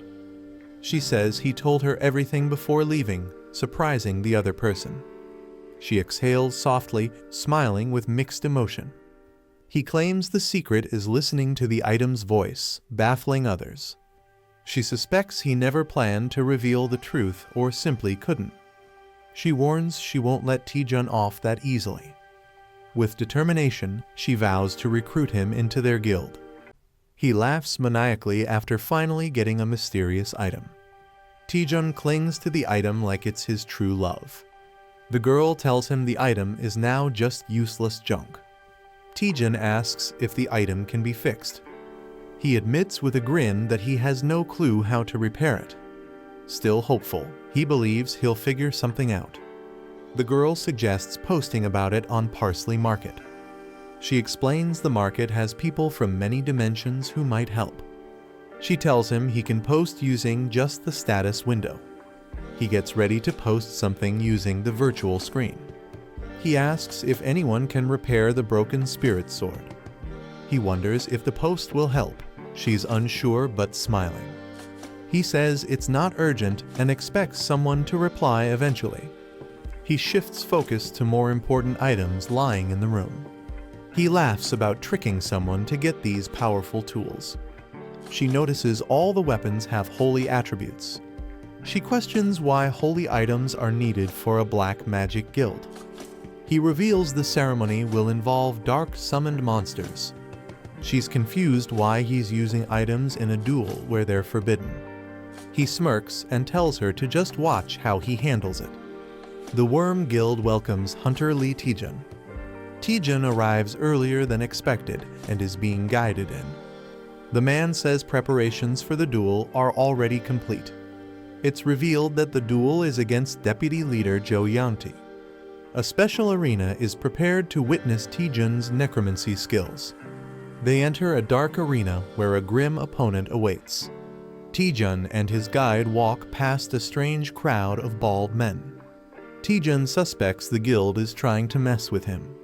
He thinks they want to humiliate him for being weak at necromancy.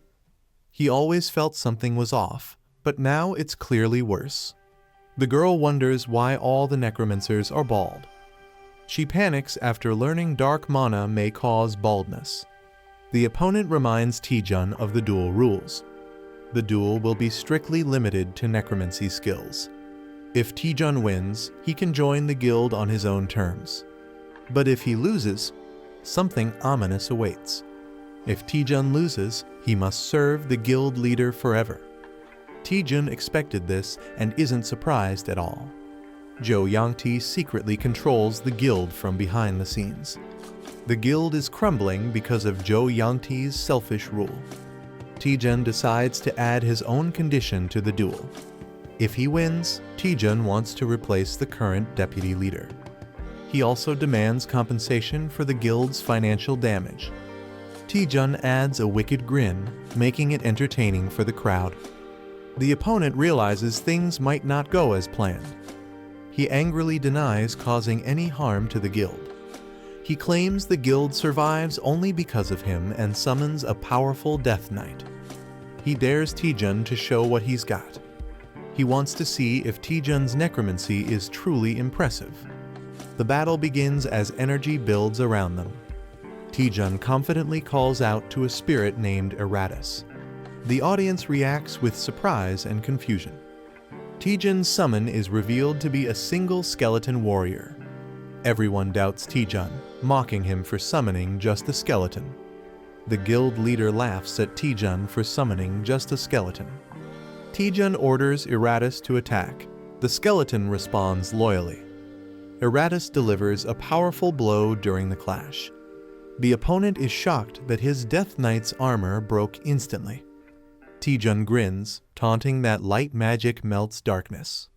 Taejun jokes about the new gear while Eratus humbly compliments it. It's revealed Eratus wields holy power rare for a skeleton. The enemy refuses to believe it's possible. He's stunned by the existence of a wholly attributed skeleton warrior. Mana exists in fire, holy, earth, wind, dark, and water elements. Each attribute has power differences that affect battles. Eratus was once a dark-type skeleton under his master. After training, Eratus evolved to resist holy mana. Taejun commands Eratus to strike as the Death Harbinger. Eratus charges in while an ally yells at him to dodge. Eratus slams down a powerful attack, shaking the floor. A demon prepares to counter with a massive red blade. The demon's slash lands hard, shaking the battlefield. He mocks the idea that darkness can defeat light. Taejun commands Eratus to unleash his secret weapon.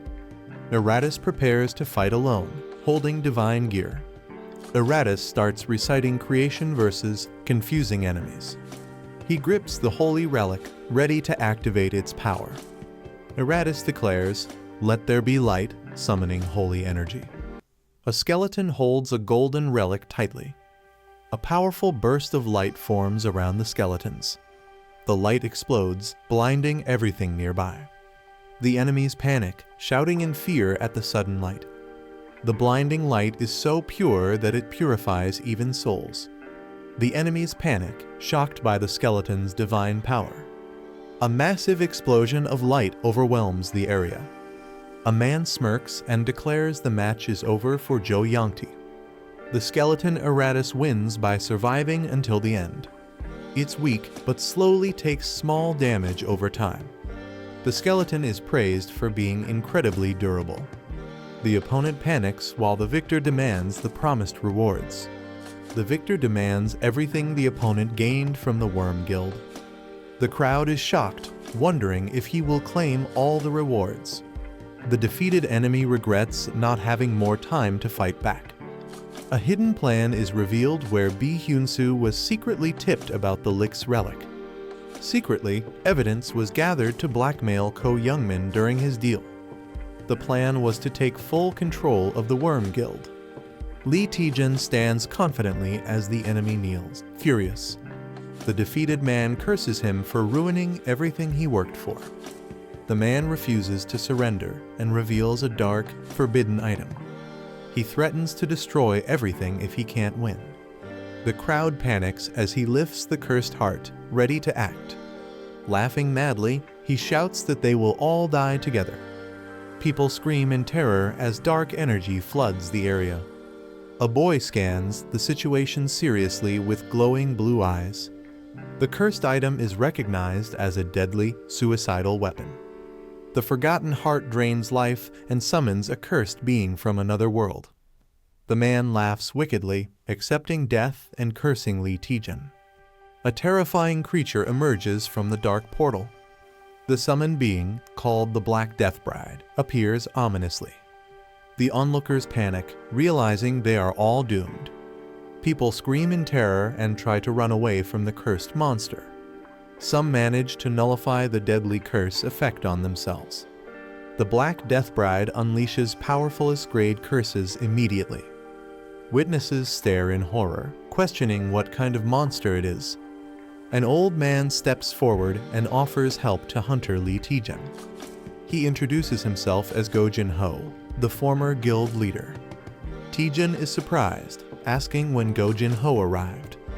Go Jin-ho comments that the summoned skeleton is no ordinary one. Go Jin-ho notes that the summoned skeleton feels more like a Lich due to its high intelligence. He tells Taejun they need to handle the evil spirit before it worsens. Blood magic bursts out as they attack the Black Death Bride. The monster screeches in pain, caught in a fierce assault. The Black Death Bride shrieks in agony but remains strong. Go Jin-ho observes that a demon summoned with a life sacrifice is incredibly sturdy. He decides to escalate the attack using stronger blood magic. A massive, explosive blast of red energy is unleashed toward the monster. Taejun watches in awe, amazed by the legendary power of the Guchin Bone King.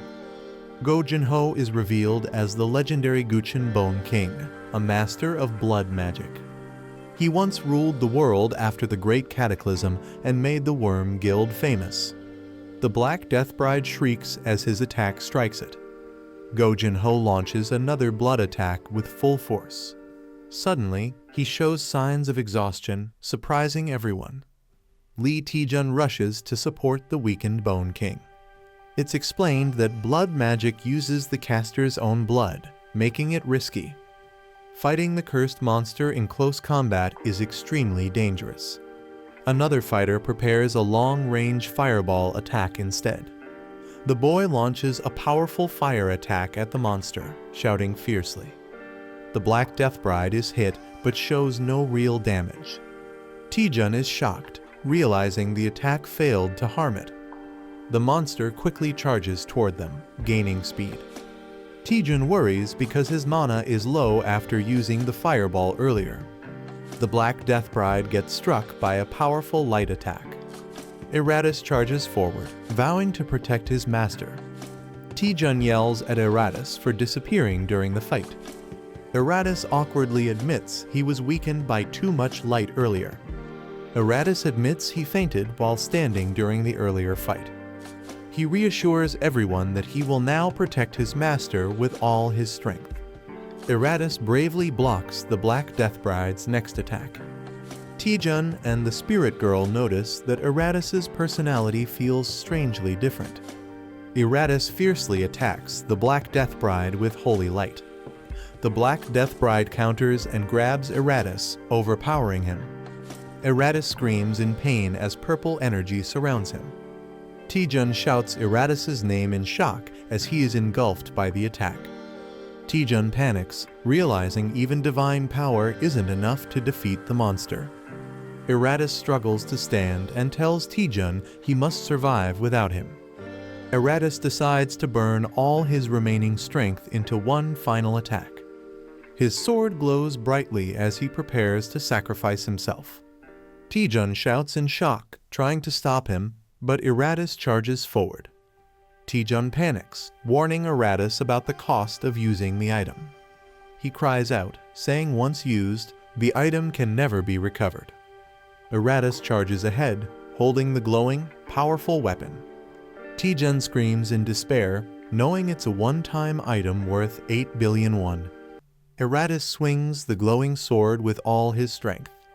A blinding golden light floods the entire area with overwhelming power. The Holy King's gambling card is activated as Eratus strikes. Go Jin-ho watches in amazement, calling Eratus an unbelievable skeleton. He notes that Eratus can not only use holy items, but also wield the holy sword. The Black Death Bride screams in agony as the light overwhelms it. A system message announces the Black Priest is defeated and Eratus's holy durability slightly increases. Taejun scolds Eratus for using the powerful weapon too early. Eratus apologizes, explaining he only did it to protect his master. Taejun sighs, frustrated but unable to stay angry at him. He admits that despite the heavy debuff, the Holy King's star cluster's power is extraordinary. Taejun realizes recharging the Holy King's star cluster costs an astronomical amount. He jokes that it would be easier to just buy a new one because of the insane cost. Taejun pats Eratus and acknowledges his bravery and determination. He smiles and praises Eratus, saying he did a good job. Eratus feels emotional as Taejun thanks him for saving his life. Gutchin Bone King notes that Eratus is stuck with a troublesome debuff. Taejun asks if he needs to take any action to fix it. Gutchin advises him to simply release the summon and let it rest for a while. Gutchin admits it's the first time he's seen a skeleton wield holy weapons. He says the sight reminded him of the heroes of the past. Taejun shyly smiles, thinking it was just a skeleton. Gutchin sincerely thanks Taejun for everything he did. Gutchin says Taejun helped stop Jo Yangti's betrayal plan. He acknowledges that their goals aren't so different. Gutchin asks Taejun if there's anything valuable left in Hwaryeong. Taejun awkwardly laughs, realizing Gutchin had seen through him from the start. Taejun explains he joined Hwaryeong Guild only for his own benefit. He says he never intended to take anything from others. Taejun confirms that Hwaryeong Guild still holds value for him. Gutchin quietly accepts his answer with a nod. Gutchin declares in front of everyone that Taejun's abilities have been proven through the duel. He praises Taejun for defeating Jo Yangti and saving everyone from the summoned spirit. Guchun formally announces that Taejun will become the vice guild leader of Hwaryeong. Taejun is surprised and confused, not expecting this sudden promotion. Taejun is told to give his induction speech and feels awkward about it. He confidently introduces himself to the guild members. Taejun simply says he has only one thing to tell them. He shouts that everyone should protect each other's livelihood, surprising everyone. The scene shifts to Myth Guild's building shining under the sunset. News spreads that Lee Taejun has officially joined the Hwaryeong Guild as vice leader. A man feels surprised and betrayed by Taejun's decision. He blames another man for being careless and losing talented people again. The woman scolds her brother for losing talented people like Lee Taejun. She regrets not bringing Lee Taejun into their guild earlier.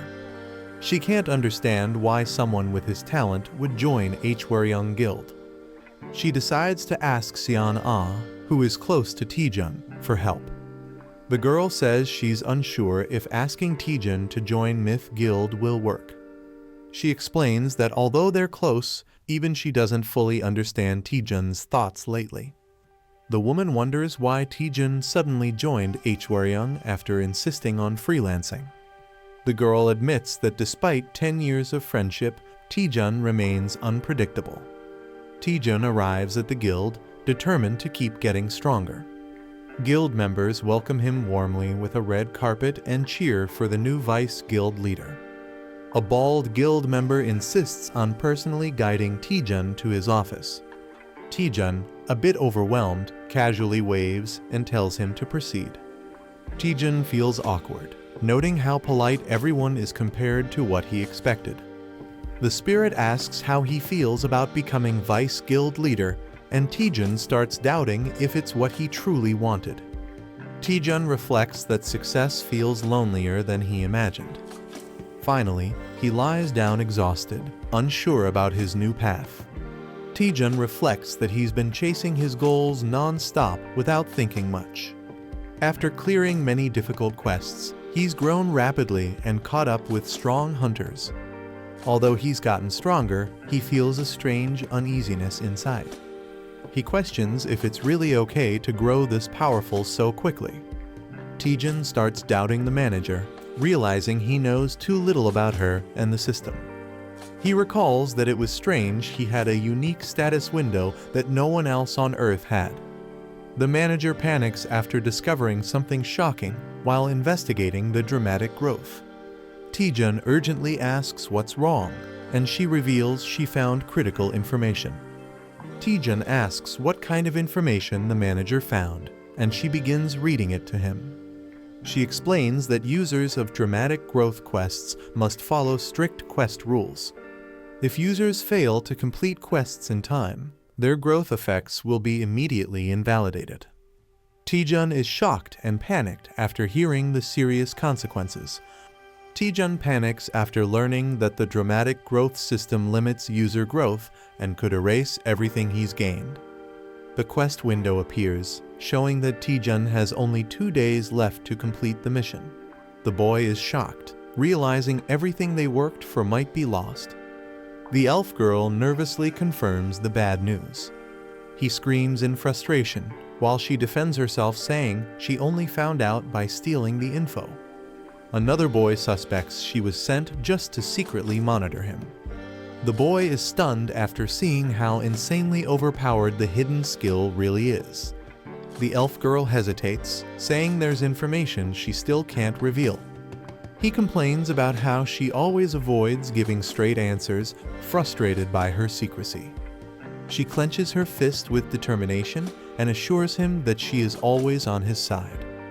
The boy asks if he can trust her, and she responds with a cheerful yes, calling him a friend. He thinks deeply, concluding that she doesn't seem like a bad person. Remembering her concern during past dangers, he decides to give her the benefit of the doubt.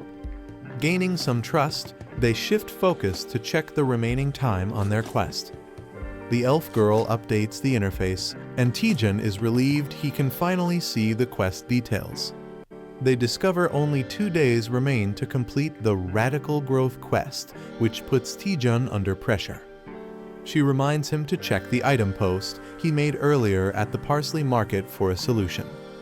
Curious, Taejun opens the post, wondering how many comments it received. Taejun checks the comments and is disappointed to find only one, and it's useless spam. He panics, feeling like all his effort was wasted. Suddenly, a new comment appears mentioning an ultra-legendary item.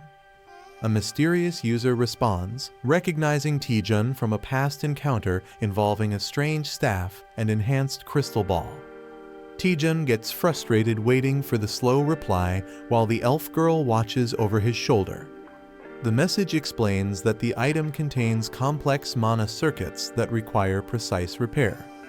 Taejun is shocked to learn he'll need at least a 7th circle mage to fix it.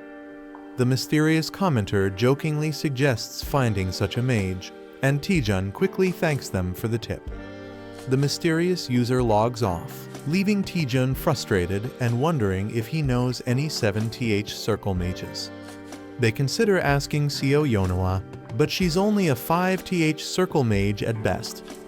Taejun explains that 7th circle mages are extremely rare and top tier even on a global level. As panic sets in, Taejun reveals that he might know one person who fits the requirement. Taejun admits the person he's thinking of isn't the most reliable, but he's their last hope.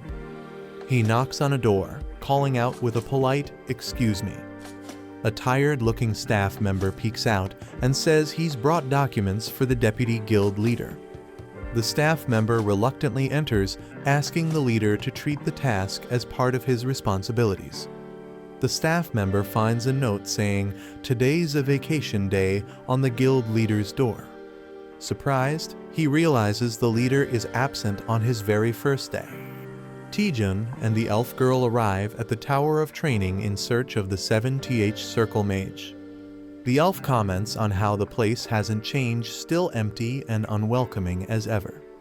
She questions why a dungeon is in the middle of the city instead of behind a gate. Taejun explains that the tower is actually a massive gate, and in rare cases, the surroundings adapt to the dungeon. Despite its odd location, he clarifies that the dungeon itself is just like any other. Taejun notes that the dungeon used to be a regular building, though he wasn't around back then. As they walk through the arena, he wonders aloud if the old man they're searching for has gone missing again. Suddenly, a loud explosion erupts as a muscular figure crashes down, yelling, "Trainee." Taejun and the elf are caught off guard, shielding themselves from the debris in shock.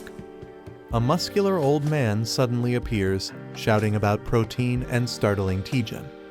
Recognizing him, the old man greets Taejun warmly and praises his improved physique. Taejun explains that he's been training thanks to the old man's previous help. He then politely asks the old man to repair an item with broken mana circuits.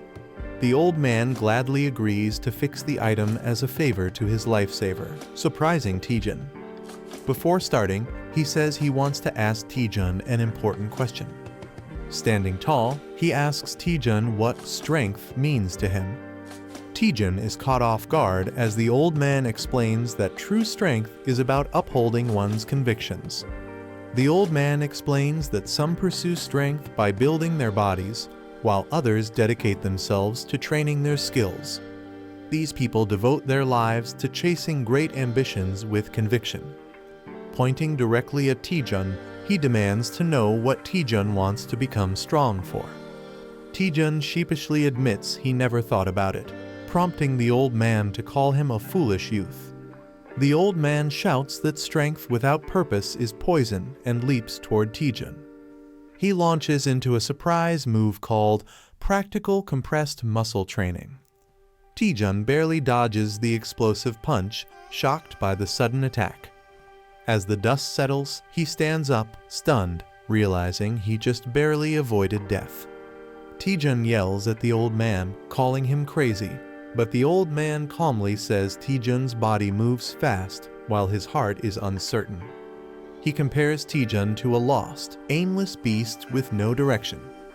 Taejun tries to fight back, but the old man easily counters and offers to give him a valuable lesson. With a confident pose, the old man assures Taejun that he'll take it easy on him despite his overwhelming strength. Taejun, clearly annoyed, glares at the old man and accuses him of provoking him on purpose. He launches into an attack, jokingly warning not to report him for hitting an elder. Using a powerful skill, he charges with intense force toward the old man. The old man blocks the move effortlessly, impressed by the weight and force behind Taejun's strike. Taejun, filled with determination, declares the fight isn't over yet. He unleashes his powerful technique, the Rising Dragon Divine Fist. His glowing fist charges forward, bursting with intense blue energy. The old man braces himself as the attack comes crashing down from above. Taejun's powerful attack creates a massive explosion, making it seem like the battle is over. Excited, Taejun and the elf girl wonder if they've actually defeated the old man.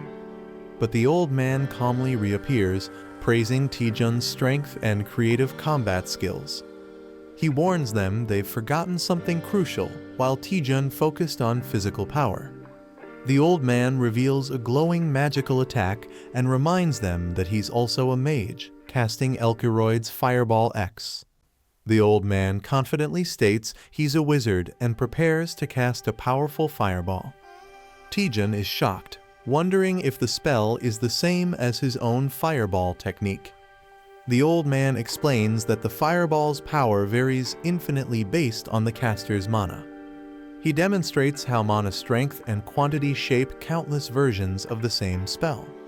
He then tells Taejun that while his fireball has improved, it still lacks the essence of ultimate power. The old man explains that mana is fueled by one's desires and inner cravings. He unleashes his ultimate fireball, an embodiment of his dreams and willpower. He shouts that mere desire to grow stronger isn't enough to reach the highest level. Taejun panics as the massive attack barrels toward him, accusing the old man of not going easy. The old man urges Taejun to block it with everything he has and discover his true self through the clash. Taejun questions his true reason for wanting to become stronger in the first place. He recalls the silent years he spent climbing from the bottom with no recognition. The more others belittled him, the more determined he became to improve. Even without acknowledgement or support, he pushed himself forward through pure persistence.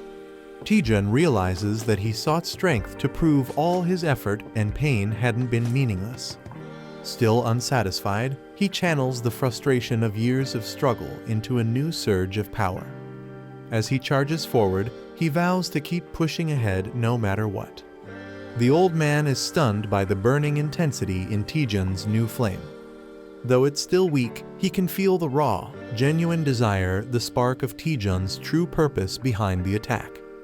As their clash ends, the old man wonders if Taejun has finally discovered his true answer. Taejun stands firm, glowing with newfound power and purpose after unleashing his full strength. The old man acknowledges Taejun's progress, saying he's finally found the right path. Although Taejun isn't yet ready to fully wield that power, the old man sees great potential in him if he continues training. Taejun collapses from exhaustion, relieved he survived the intense ordeal. The old man examines the mana circuit and confirms it's as complicated as he expected. He estimates the repair will take between 8 to 12 hours due to its intricate structure. Taejun is shocked by how long the process will take. The old man explains that restoring the circuit demands deep concentration and he'll be unable to do anything else during that time. He places crystals around the item, channeling all his focus and energy into the restoration. He asks Taejun to guard him in case anything goes wrong during the process. Taejun casually agrees, brushing it off as something easy and not a big deal. The old man confirms he'll begin and Taejun enthusiastically gives the go-ahead. He starts focusing his energy, placing his hand over the item surrounded by glowing runes. Suddenly, he erupts into a dramatic chant and intense ritual, surrounded by pink magical energy. Taejun and the spirit girl are left speechless, stunned by how extreme the process is. Taejun wonders what he's even guarding since there's no danger around, and the girl awkwardly realizes he has a point. Bored, Taejun decides there's nothing else to do but take a nap while the old man continues his intense ritual. He jokes about shadowboxing for 8 hours and lies down to relax, finding the situation surprisingly peaceful. The girl agrees and joins him in resting, reminding him to wake her when it's over. Taejun mumbles in his sleep, dreaming about receiving a gift and happily accepting it. Meanwhile, a monstrous spider-like creature creeps toward his unguarded body.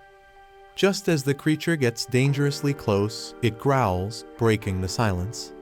Taejun slowly opens his eyes in confusion, sensing that something is wrong. Taejun wakes up screaming as a monster nearly bites him, reacting in pure panic and smashing it in self-defense. After the loud screech and impact, he looks around in confusion, wondering when monsters even appeared. He realizes something's off. The tower was supposed to be cleared of monsters by the old man. More creatures begin to emerge from the shadows, and his spirit companion urgently checks if he's okay. Taejun realizes the monsters are not ordinary, they're void creatures invading through a dimensional shift. He recalls that such beings sometimes target strong mana sources in dungeons. Observing the old man deep in concentration, he connects the dots. They've come for the old man's powerful mana. It now makes sense why he was asked to guard him during this ritual. Energized and excited, Taejun powers up, ready to fight back with a grin finally shaking off his laziness. Taejun unleashes his Dragon Fang Slash, violently slicing through the wave of void monsters. His companion urgently warns him to watch his back as more creatures approach. Taejun sharply turns, realizing he's surrounded from behind. Facing the incoming threat, he braces himself with frustration, calling the monsters disgusting.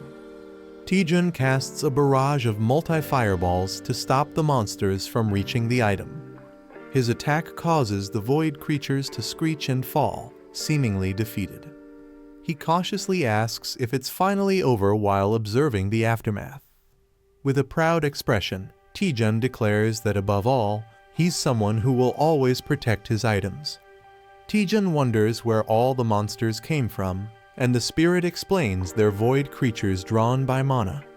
Suddenly, a massive swarm begins pouring out from a dimensional rift with a loud screech. Taejun freezes in shock as he realizes just how many enemies are incoming. The spirit panics, warning Taejun about the overwhelming number of monsters, and he snaps back in frustration, already aware of the threat. Overwhelmed by the void spiders, Taejun realizes he can't fight them alone.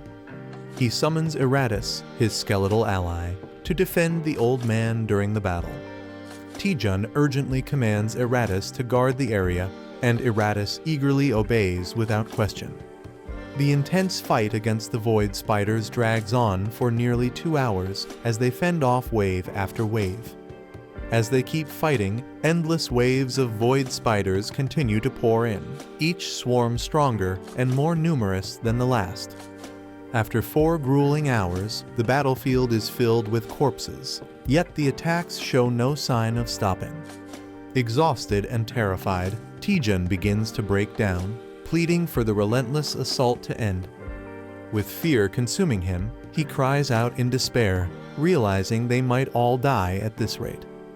A massive void spider lunges toward Taejun, leaving him paralyzed with fear and exhaustion. Eratus warns him to move, but Taejun is too drained to react and accepts he can't dodge anymore. Suddenly, a powerful blast hits the spider mid-air before it can strike. Taejun, stunned and confused, wonders what just happened. As he looks back, he senses something familiar about the attack and realizes he's seen it before. A confident man steps forward, sarcastically asking who's causing chaos in the dungeon, and recognizes Taejun. Taejun is shocked to see Choi Jin-hyuk and Lee Seon-ah appear together. Jin-hyuk greets Taejun casually, smirking and asking how he's been after a long time apart. Lee Seon-ah hands a potion to an injured man while Choi Jin-hyuk casually responds, explaining how they got there. Jin-hyuk, looking frustrated, asks if they even know what's happening outside the gate. A visual flashback reveals a berserk dungeon unleashing monsters, forcing civilians to flee in panic. Still annoyed, Jin-hyuk vents about their bad luck, lamenting how a national emergency ruined their rare vacation. Taejun drinks a potion while recovering and realizes the situation after hearing the explanation. It's revealed that each dungeon has a limit to the number of monsters it can contain before becoming unstable.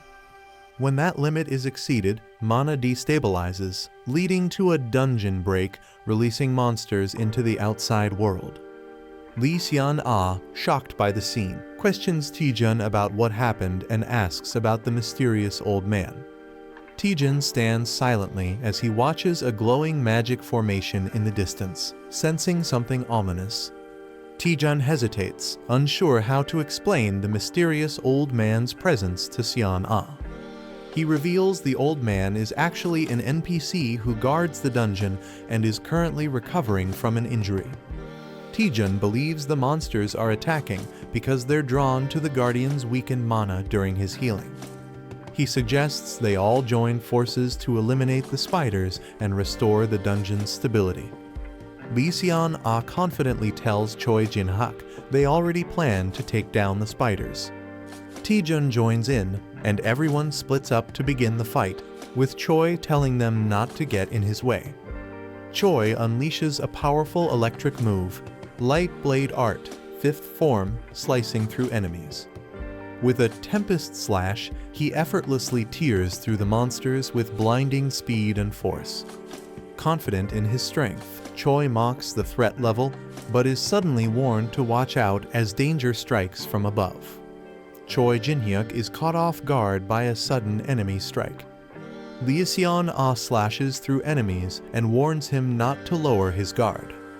She explains that even weak monsters can be dangerous when they attack in overwhelming numbers. Embarrassed, Jin-hyuk denies being careless, but Seon-ah bluntly tells him he already let his guard down. Choi Jin-hyuk agrees with Lee Seon-ah's warning and urges everyone to stay alert. A talking skeleton warrior suddenly appears, declaring the need to work together and not get complacent. Both Jin-hyuk and Seon-ah look confused and try to ask who or what this skeleton is. As they question him, the old man NPC is seen being swarmed by a wave of incoming monsters. Taejun unleashes a powerful strike that sends a wave of monsters flying. He notes that monsters targeting mana isn't unusual, but seeing such an overwhelming number of them surprises even him. Suddenly, Jin-hyuk senses a tremor and looks around, alarmed by the shaking ground. A sudden motion catches everyone's attention as a dark force stirs. Someone shouts to alert the group that something is emerging from the shadows. A powerful boss monster appears, towering with glowing red eyes and a fearsome presence. Taejun realizes the endless wave of enemies must be linked to this boss summoning them. The group realizes that the Queen Spider, an S-rank monster, is the source of the endless void spiders. Taejun figures out the spiders weren't being summoned endlessly, they were being spawned by her. He confirms the Queen was the first to appear and has been behind all the chaos from the start. Acknowledging the threat, he warns that the Queen won't go down easily and definitely revealed herself for a reason. Taejun warns that the Queen Spider might be baiting them into a trap. Choi Jin-hyuk argues they can't just stand by while it's exposed in the open. As the swarm intensifies, Choi fights back, saying they'll be overrun if they don't act. Taejun admits Choi isn't wrong, silently acknowledging the urgent threat around them. Taejun assesses the battlefield, realizing they can't attack blindly but also can't stay idle. He confidently commands Eratus to charge into battle as the best strategy. Eratus panics, questioning if his master is sending him to die, while Taejun casually shrugs. Taejun grins mischievously, reminding Eratus that he's immortal, so it's no big deal. Taejun laughs darkly, assuring Eratus he'll just revive him if he dies. He orders Eratus to stop hesitating since he's just a summoned being meant to charge ahead. Even Choi, Jinhyuk, and Seon-ah join in, shouting at Eratus to go check if it's a trap, leaving him shocked. Eventually, everyone yells "charge," leaving Eratus speechless as he's pushed to lead the advance. Eratus realizes his true role and accepts his fate with a heavy heart. Feeling used, he laments that he was just a disposable tool from the beginning. Crying out to the heavens, Eratus bravely charges at the Queen Spider with all his might. He prays for strength as he clashes directly with the terrifying Queen in a bold frontal attack. Eratus looks confused when nothing seems to happen after his dramatic attack. Sitting on the Queen Spider, he casually reports back that everything appears normal. Taejun mocks him for overreacting, calling him a drama queen with a laugh. Suddenly, something shifts, and Taejun shouts in alarm as Eratus notices a strange movement in the Queen's body. Eratus panics as the Queen Spider starts absorbing his sacred mace mid-battle. Taejun and the others react with disgust and confusion, wondering why the spider is devouring the weapon. Taejun suddenly realizes that the Queen Spider is absorbing mana from anything magical. He urgently warns Choi Jinhyuk and Lee Seon-ah to stop using skills and fight without mana-based attacks. Jinhyuk is shocked at the idea of fighting without skills, calling it absurd, but admits Taejun is right. Lee Seon-ah recalls that stronger attacks only caused more spiders to spawn. She realizes the monster has been feeding off their mana all along. Frustrated, Jinhyuk admits this dungeon is far more troublesome than any he's faced before. Jinhyuk decides to fight without using any skills, determined to adapt to the situation. He charges forward boldly, declaring he doesn't need mana or flashy moves to win. Swinging his weapon with raw strength, he overwhelms the spiders and calls them weak pests. Taejun gives him a thumbs up and tells him to keep it up, impressed by his efforts. Taejun rushes ahead, declaring he'll take on the Queen Spider while the others hold the line. Jinhyuk grumbles that Taejun is trying to steal all the credit again. He warns that if Taejun fails just to show off, it'll cost him his life. Taejun stays focused, confirming that the Queen's real target is mana, as proven by Eratus's earlier attack. Taejun realizes the Queen Spider doesn't absorb just any mana, it targets specific types. He taunts the Queen, suggesting it's still hungry for more, as he prepares a risky move. Charging up a powerful fireball, he deliberately offers it as bait to test the Queen's reaction. Seon-ah and Jinhyuk are shocked, questioning why Taejun is using skills after warning them not to. Jinhyuk yells at Taejun, warning that using magic will only spawn more spiders. The Queen Spider reacts as the blazing fireball hurtles toward her. Taejun watches as the Queen is overwhelmed, revealing that mana reflects the caster's desires. He concludes that the type and effect of mana vary depending on what the user truly wants. Taejun explains that if one can conceal their desires, they can mask the mana's attributes. A powerful greedy fireball skill is launched, confusing Jinhyuk with its hidden nature. Taejun mockingly offers the fireball to the Queen Spider, pretending it's a harmless gift. With a mischievous grin, he calls it a perfectly roasted fireball prepared just for her. A fluffy void spider shivers and cries out, looking both strange and cute. The boy sits down, clearly disgusted by the creature's appearance. Despite the spider's odd looks, he realizes it's a valuable discovery.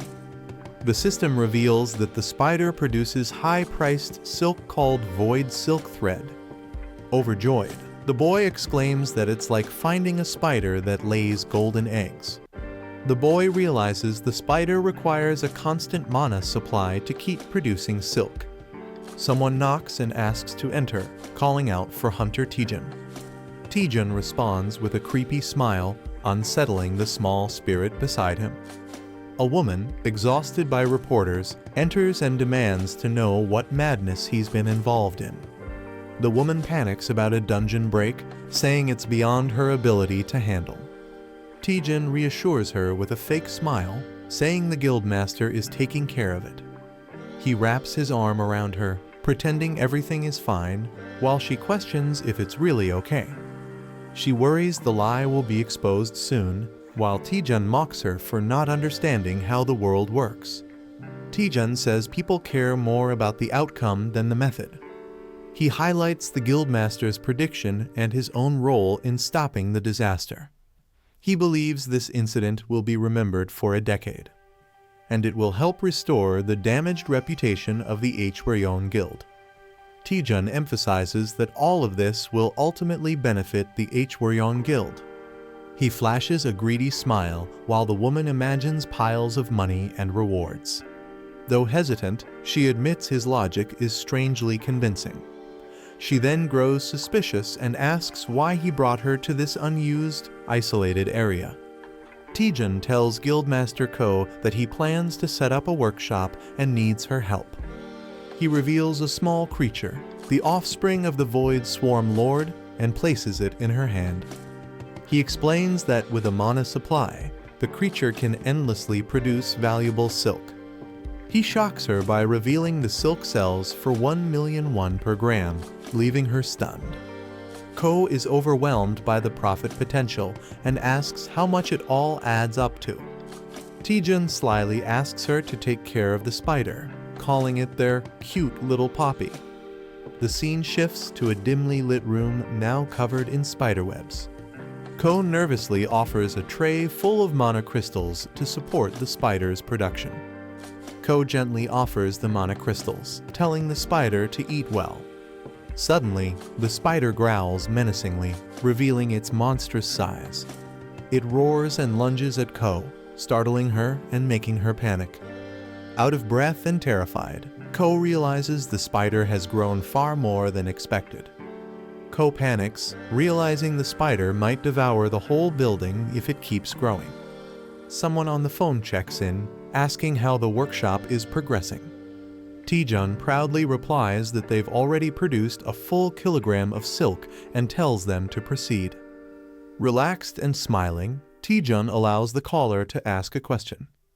Ko nervously asks if the spider creature is really safe to be around. Taejun casually assures her it doesn't bite, while the creature looms ominously. He then says he'll be away on a business trip and leaves the spider in her care. Shocked, Ko demands to know where he's going. Taejun replies with a smile, saying he's visiting Dihwado, where the former guildmaster lives. Ko is shocked to hear Taejun plans to visit Dihwado, a highly restricted danger zone. She explains it's a Class 1 area that requires special permission from the Union. Normally, only those with clearance from her uncle or an authorized escort can enter, but she can't reach him. Taejun casually acknowledges the issue, pretending to take it lightly while lounging in his chair. Ko assures Taejun that she has connections and will find a way to handle the situation. She asks if he has urgent business with his uncle and why he's suddenly going to Dihwado. Taejun casually replies that as the new vice guildmaster, he wants to formally introduce himself. He smirks, adding that he heard his uncle has prepared a special gift for him. A system notification appears, assigning a quest to learn a blood magic skill within 4 days and 13 hours. The character realizes the urgency and decides they must act immediately. The scene shifts to the Chunjeon Guild building under a clear sky. Inside the guild, a woman grants permission to enter after someone asks to come in. Taejun enters and greets Representative Seo Yeonhwa with a smile. She warmly welcomes him and asks how he's been doing lately. Reading the news, she mentions his recent feat of stopping a dungeon break. Curious, she jokes about how he's always involved in major incidents, and Taejun laughs it off, calling it luck. Seo Yeonhwa expresses regret, saying she would have tried harder to recruit Taejun if she'd known he'd join the Hwayong Guild. She explains that not just she, but many others were disappointed by his choice. Taejun humbly reacts while she acknowledges his accomplishments make the disappointment understandable. She then jokes about other guild leaders getting drunk and singing in frustration over losing him. Seo Yeonhwa says Taejun's interest in dark magic explains why he joined the Hwayong Guild. She asks why he came to visit her today, and Taejun begins to explain. He reveals his plan to visit Dihwa Island, but admits he can't go without an S-rank companion. Taejun then politely asks if she would accompany him on the trip. Seo Yeonhwa apologizes, saying she can't join Taejun due to prior commitments. Taejun panics, thinking her refusal ruins his entire plan. She clarifies that she can assign another guild member to escort him instead. Realizing he can still proceed, Taejun lets out a big sigh of relief. Seo Yeonhwa gives Taejun a gift as thanks for resolving the exam manipulation case. Taejun is surprised and asks what it is, and she explains it's a key card to a high-security apartment for top hunters. She says it's a perfect gift since he's been in the spotlight lately and needs privacy. The apartment is well protected, ensuring he can live peacefully without media disturbance. Overwhelmed with gratitude, Taejun tears up and asks if he can call her Nuna. Seo Yeonhwa laughs and playfully says she is not old enough to be called Nuna. The scene shifts ominously to Dihwa Island, revealing the lair of the Gucheng Bone King. A dark presence stirs inside the lair, declaring that the time has come. The Bone King ominously states he can no longer suppress his thirst, hinting at an impending threat. A dark, monstrous figure demands blood, threatening terrible consequences if it's denied. The shadow warns it will devour the man's entire body as blood tendrils start to engulf him. The protagonist arrives near Dihwa Island with only 3 days and 14 hours left on the quest. He realizes he must master blood magic within 2 days to meet the deadline. Even learning from the Gucheng Skeleton King might not be fast enough. The reward for success is unlocking the feature horizon of Communication Ver 1.1. The protagonist asks Administrator Mia if a single skill can interfere with the system's status window. He brings up past incidents like the spell dispel and QR scanner being added through shocking growth. He questions if it's acceptable for a skill from one employee to tamper with the system. Mia admits she reported it to higher-ups, but they didn't take any special action.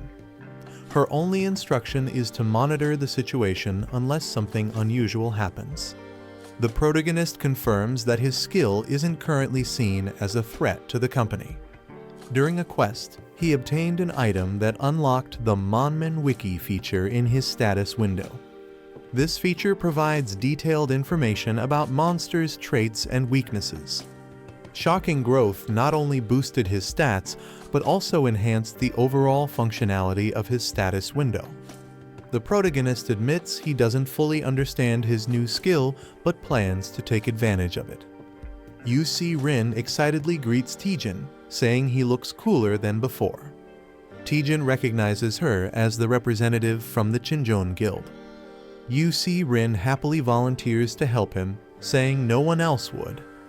She smiles slyly, saying she can't miss such a rare opportunity, snapping a photo of him. UC Rin excitedly takes selfies with Taejun, praising him for stopping a dungeon break. Taejun is confused and embarrassed, especially as she calls him Appa despite not being close. She asks to post the photos online and suggests they follow each other on social media. Suddenly, a man dashes in, loudly greeting Taejun with exaggerated respect. Taejun is stunned, wondering who this dramatic guy is. UC Rin is surprised to see Hunter Kangjin suddenly kneeling before them. He dramatically declares that he owes his life to Taejun and has sworn to follow him as his Hain. Taejun is overwhelmed and confused by Kangjin's devotion.